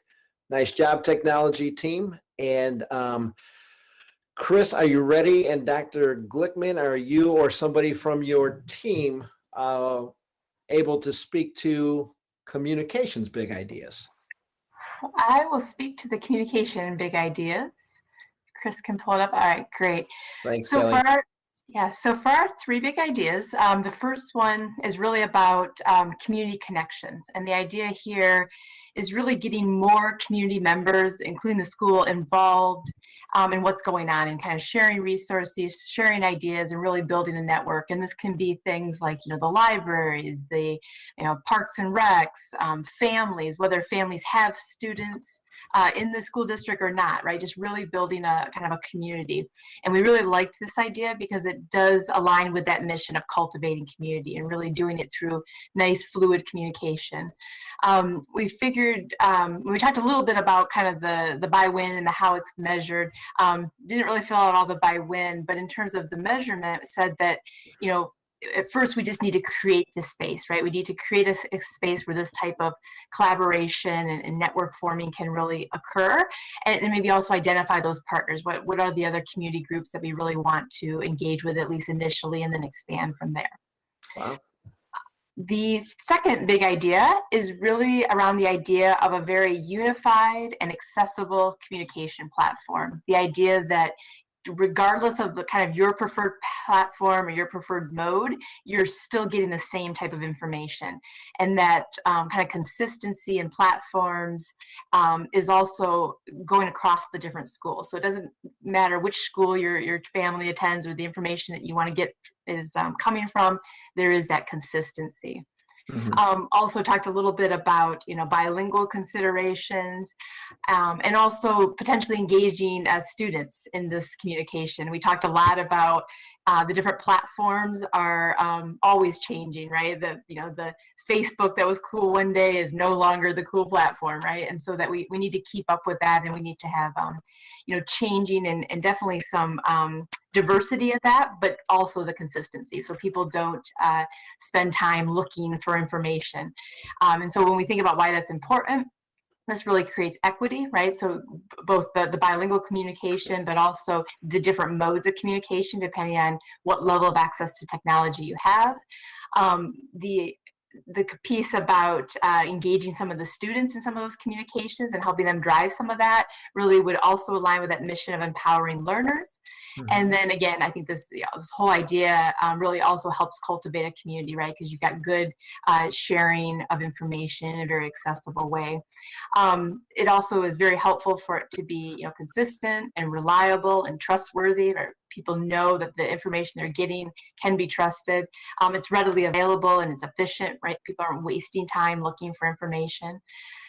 Again, measurements of success, I would say, what we talked about is that we at least need a communication plan, right? That this is very clearly documented as a district, and then all the schools are following that plan and they know what that plan consists of. The third idea is really around this idea of getting very key, important information out to the community. And having that be in a centralized location. And so the idea of potentially having a new website, potentially with a new refreshed logo, but also things like dashboards or scoreboards that really kind of highlight some of the key metrics for the district, and then can also be tailored for the different schools. And again, this allows anyone to come in and get a quick snapshot of the community of the district. It provides a consistency for that information. It's readily available. It creates this transparency. And we also talked, this could be a very good recruiting tool, right? There are options for looking at kind of the health of different districts, but these very easily, readily accessible dashboards would really be a nice place for families to look that were considering the district, or even staff that were considering looking for jobs in the district.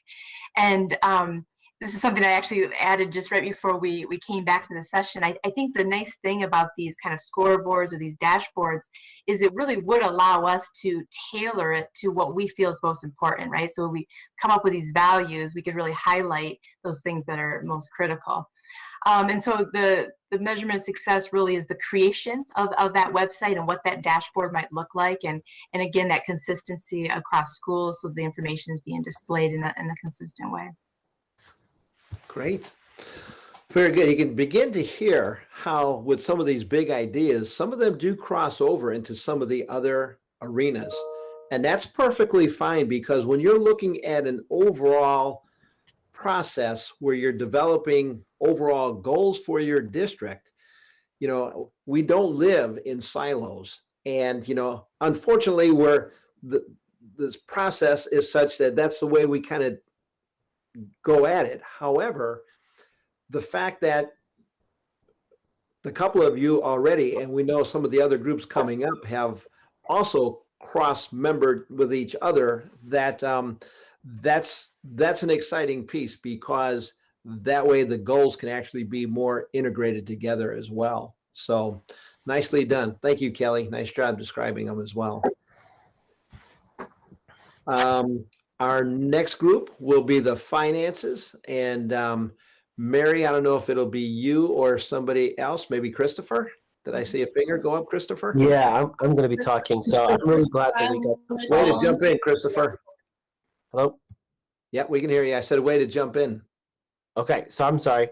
I'm really glad that we get to follow communications, because a lot of what we talked about was the financial communications for the district. So we did a real deep dive into the SWOT analysis. We did a real deep dive into the ThoughtExchange data, and we came up with initially 5 big ideas that we pared down to 3.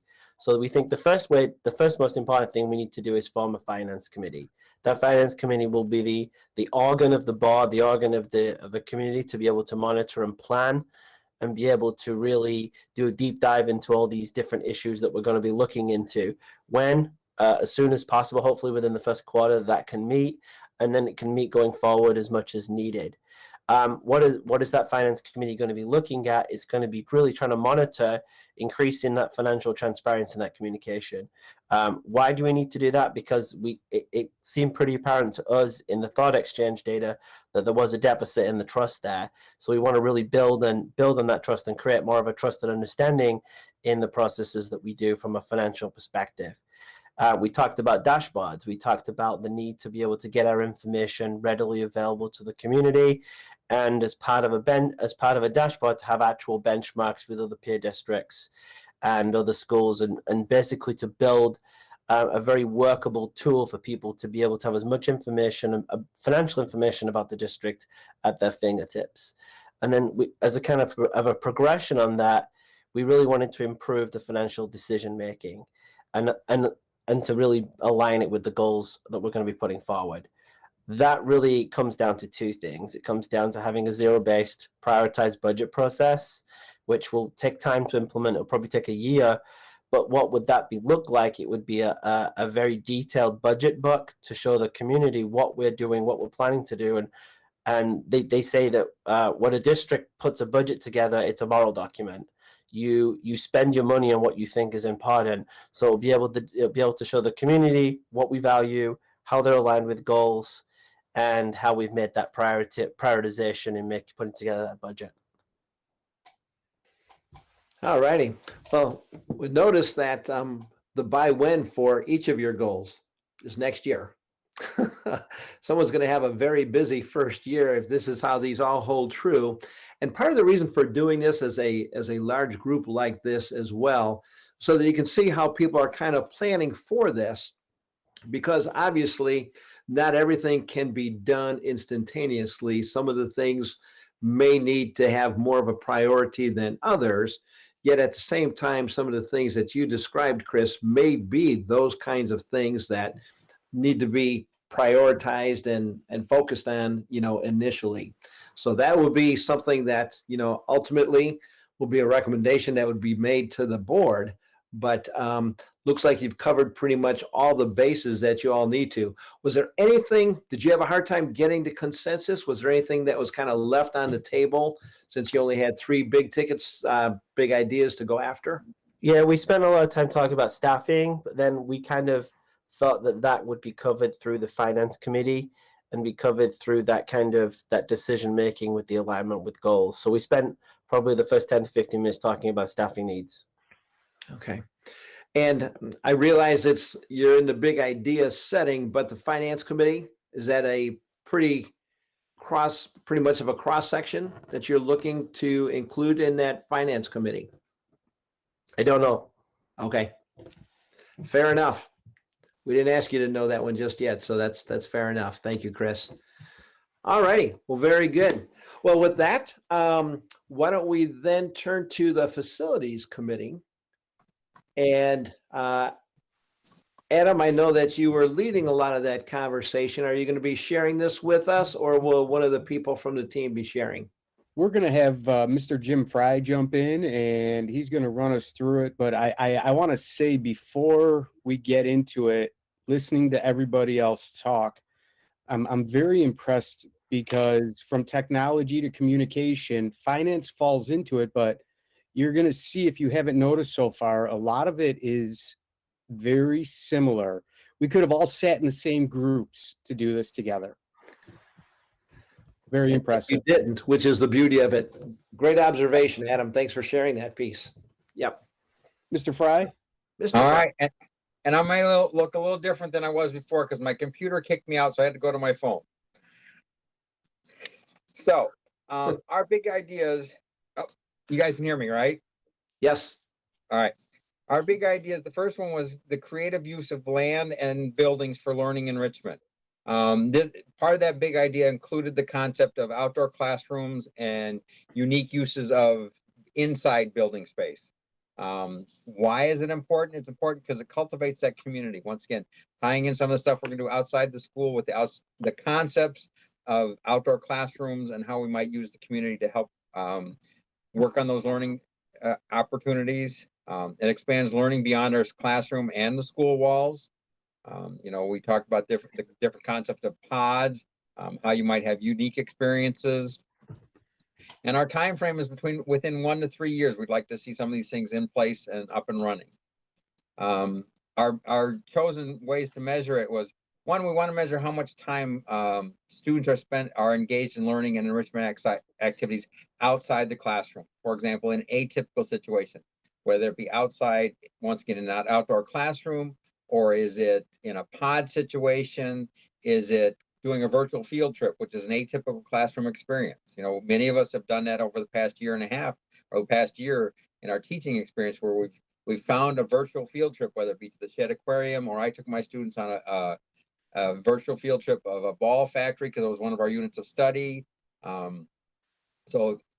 Involving those situations, as well as having teachers and staff report the types of different atypical settings they are using in their curriculum, so that what I'm doing at Prairie View, I share with the teacher who is Park, and maybe they can create a similar situation in their classroom, or a 5th grade teacher over at Frederick can share with, once again, over at Park, where they have 5th grade, and they can have similar experience, or at least this idea. And as one of the members of our team says, teachers are competitive. So one teacher might do this wonderful activity, and the other teacher says, oh, I need to one up them. I need to do something better. So it kind of stirs up those creative juices. Our next big idea was creating equitable facilities to appropriately serve student populations across grades, buildings, and programs. In other words, the experiences aren't necessarily the same, but they're equitable, whether you're in a pre-K classroom, a 4th grade classroom, an 8th grade classroom, whether you're at Avon, Prairie View, Park, Meadowview, or Woodview, whatever building you happen to be in, as well as different programs like the early childhood program and the MILE program that exists in the district. The reason it's important, once again, goes back to that equitable concept, and an equitable experiences foster equitable, I didn't type this,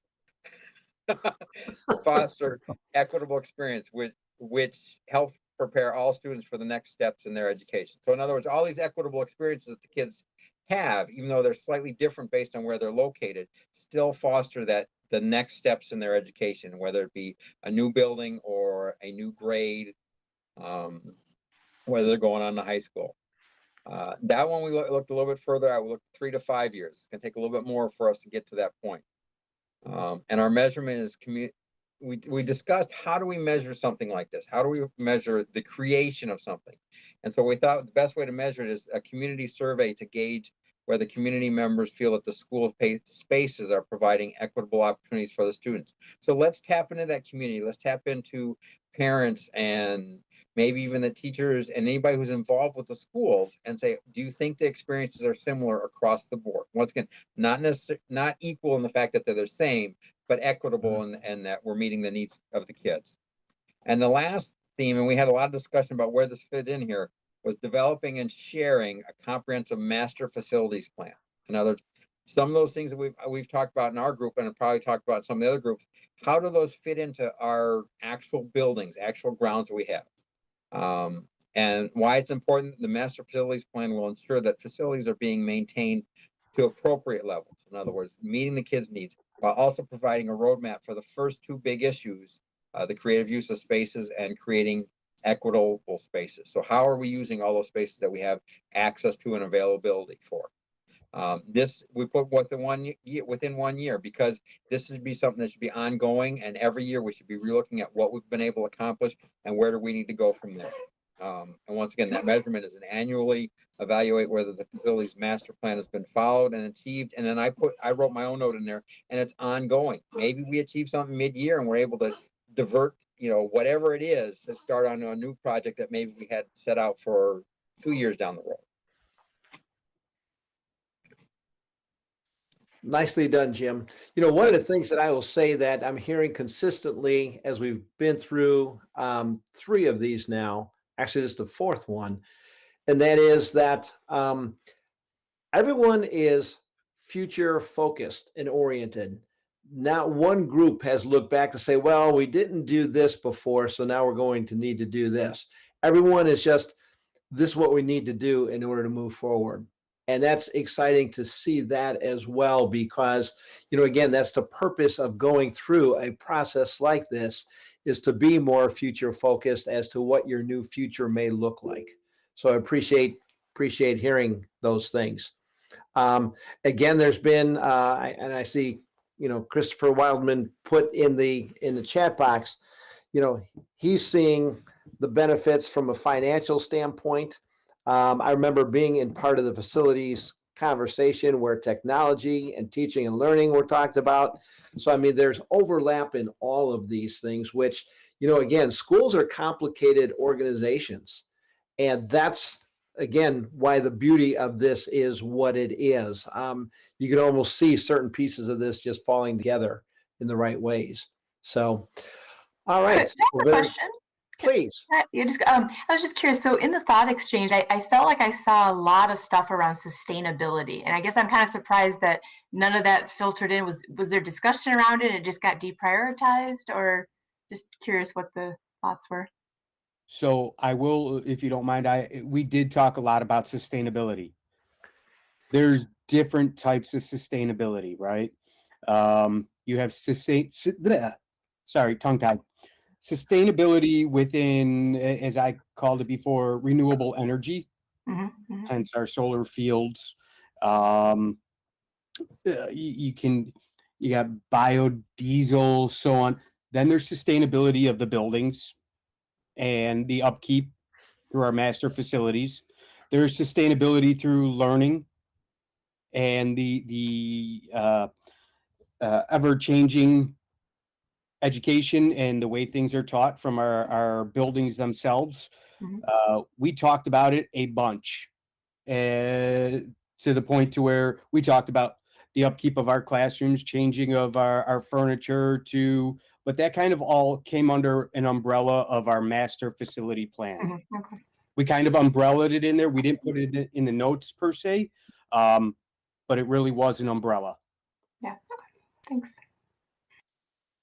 Okay. All right. Any other thoughts, questions? All right, very good.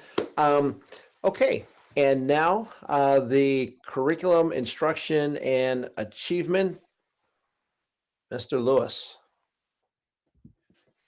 Hi. And somebody from your group. Yes. Hey, Katie. I'm Katie. I'm going to be talking about our 3 big ideas. So our first big idea was really equity, and 2 of the things that were repeated frequently in the Thought Exchange that we looked at were the use of culturally responsive resources and materials, as well as making sure all districts or all schools within the district were using the same material so that there was consistency in that, and then kind of closing the gap between our student populations. So we kind of put those 2 ideas under the big idea of equity. And we said that it's important to have culturally responsive resources and materials so that students can see themselves in the materials as well as see into the perspective of others, and that it's important to have the same resources and materials across all of our schools so that we have consistency between our buildings. We thought that this would probably take 5 years at least for full implementation and to begin to see changes. And a lot of that had to do with finances involved in these type of things, training involved for staff buy-in. One thing that Paul said that was in the near future next year was an equity audit. And that would be something that we would be able to use then in the measurement portion. So to see if we are achieving this, we can look at unit planners and scope and sequence documents to make sure that we have our resources listed in there and that teachers know where to find them and how to use them.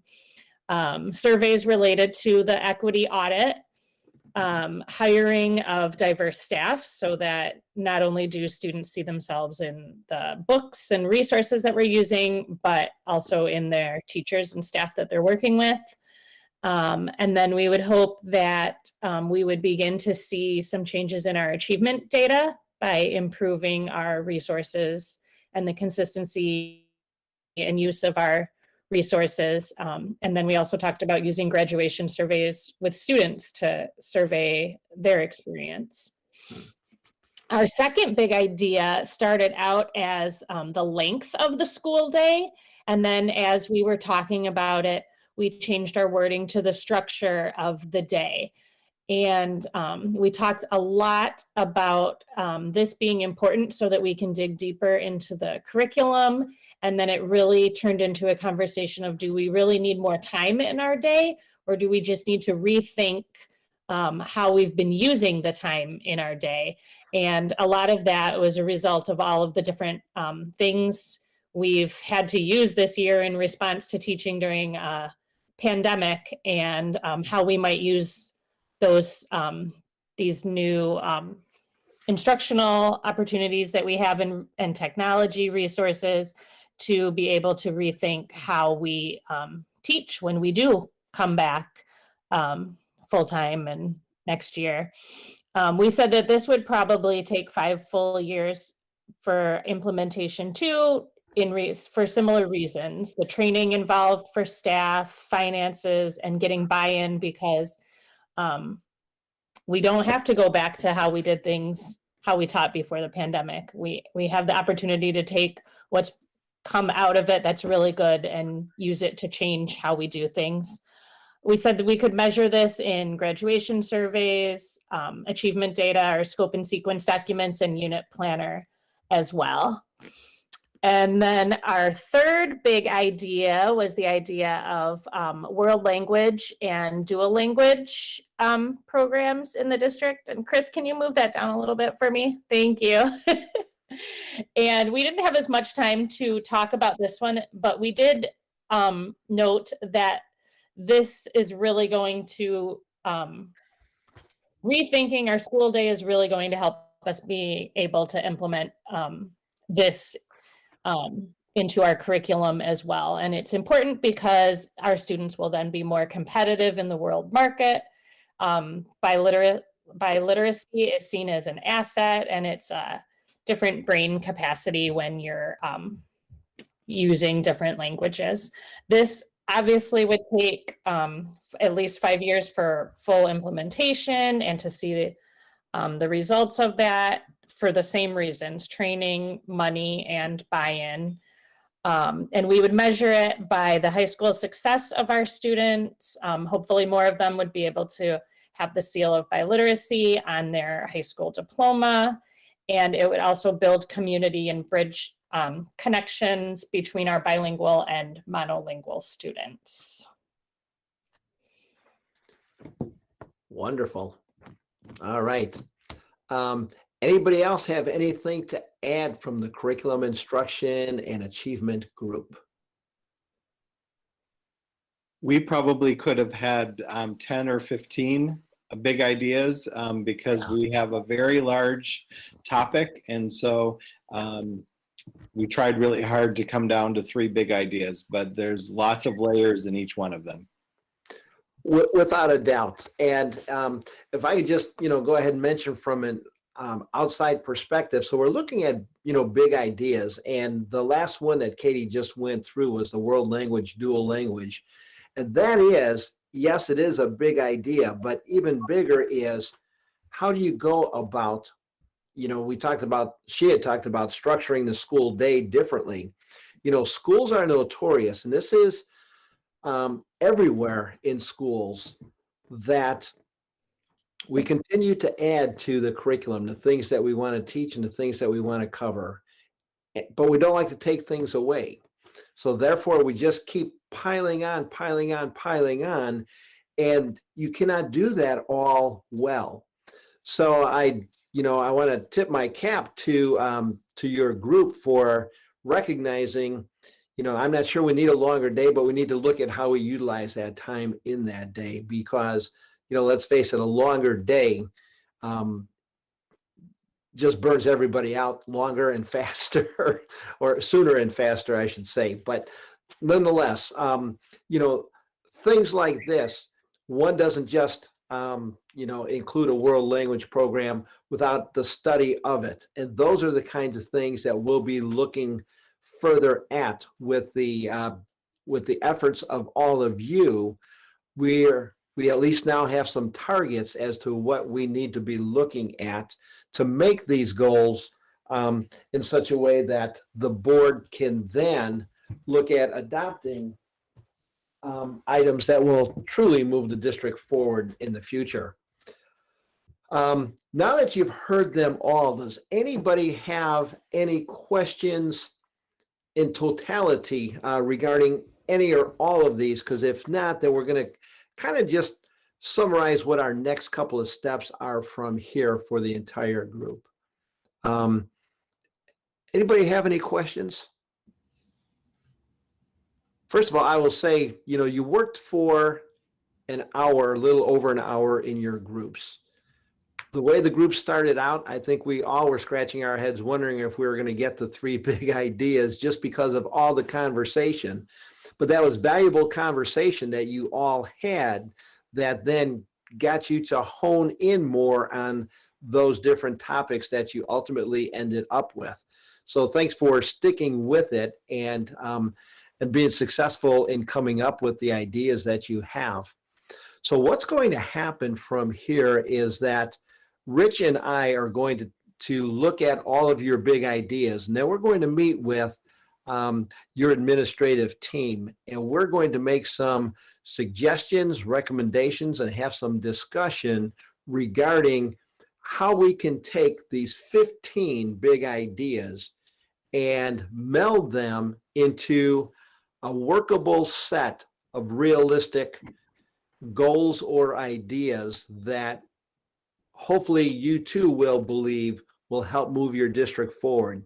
I think you'd all admit that taking a look at the things that you have are going to make a difference in your district, but it's a matter of how they are further acted upon that will make the difference. And that's why we put the item in there for you to put there with your big ideas is how are we going to measure it? Because we can talk in grandiose terms about things that we'd like to see, but unless we've got some safeguard in there to be able to identify when we have gotten there, when we have reached that goal, that otherwise it's all for naught, the whole process. So with that, it's 8:39. It's a little bit earlier than our usual ending time, but I just want to thank you all. This is probably the hardest of all the hard work that you've done thus far. And our hope is that when we meet 2 weeks from tonight, that we'll be able to share with you a fairly completed package of summarizing all the work that you've done, how it's all interrelated, and how it will all help move your district forward in the future. So with that, does anybody have anything else for the good of the group? I just have a reminder to our board that we need to stay on to close up the board meeting. That's all. And our apologies to the board. We don't mean to make your nights any longer by finishing early. Sorry about that. You've got a very, very good group here to work with, and they produce some really good results. So thank you. Okay, with that, we are officially done. We will look forward to seeing you. Those of you who are on the subcommittee, be watching your email. We would love to get together with you one more time to do some final wordsmithing, and we'll be doing that we'll be getting together relatively soon, but we'll be reaching out to you relatively soon. Okay, with that, have a good holiday weekend, and we will look forward to seeing you in 2 weeks. Thank you. Thanks again, Gary. Have a good night, everyone. You're welcome. Thank you. Hang out. Thanks, Gary. Thank you. Okay. Back into the meeting, we have public comments. Do we know if we had any public comments while we were away? There are no public comments. Okay, that makes that a little easier. Next, I need a motion to adjourn. So moved. Second.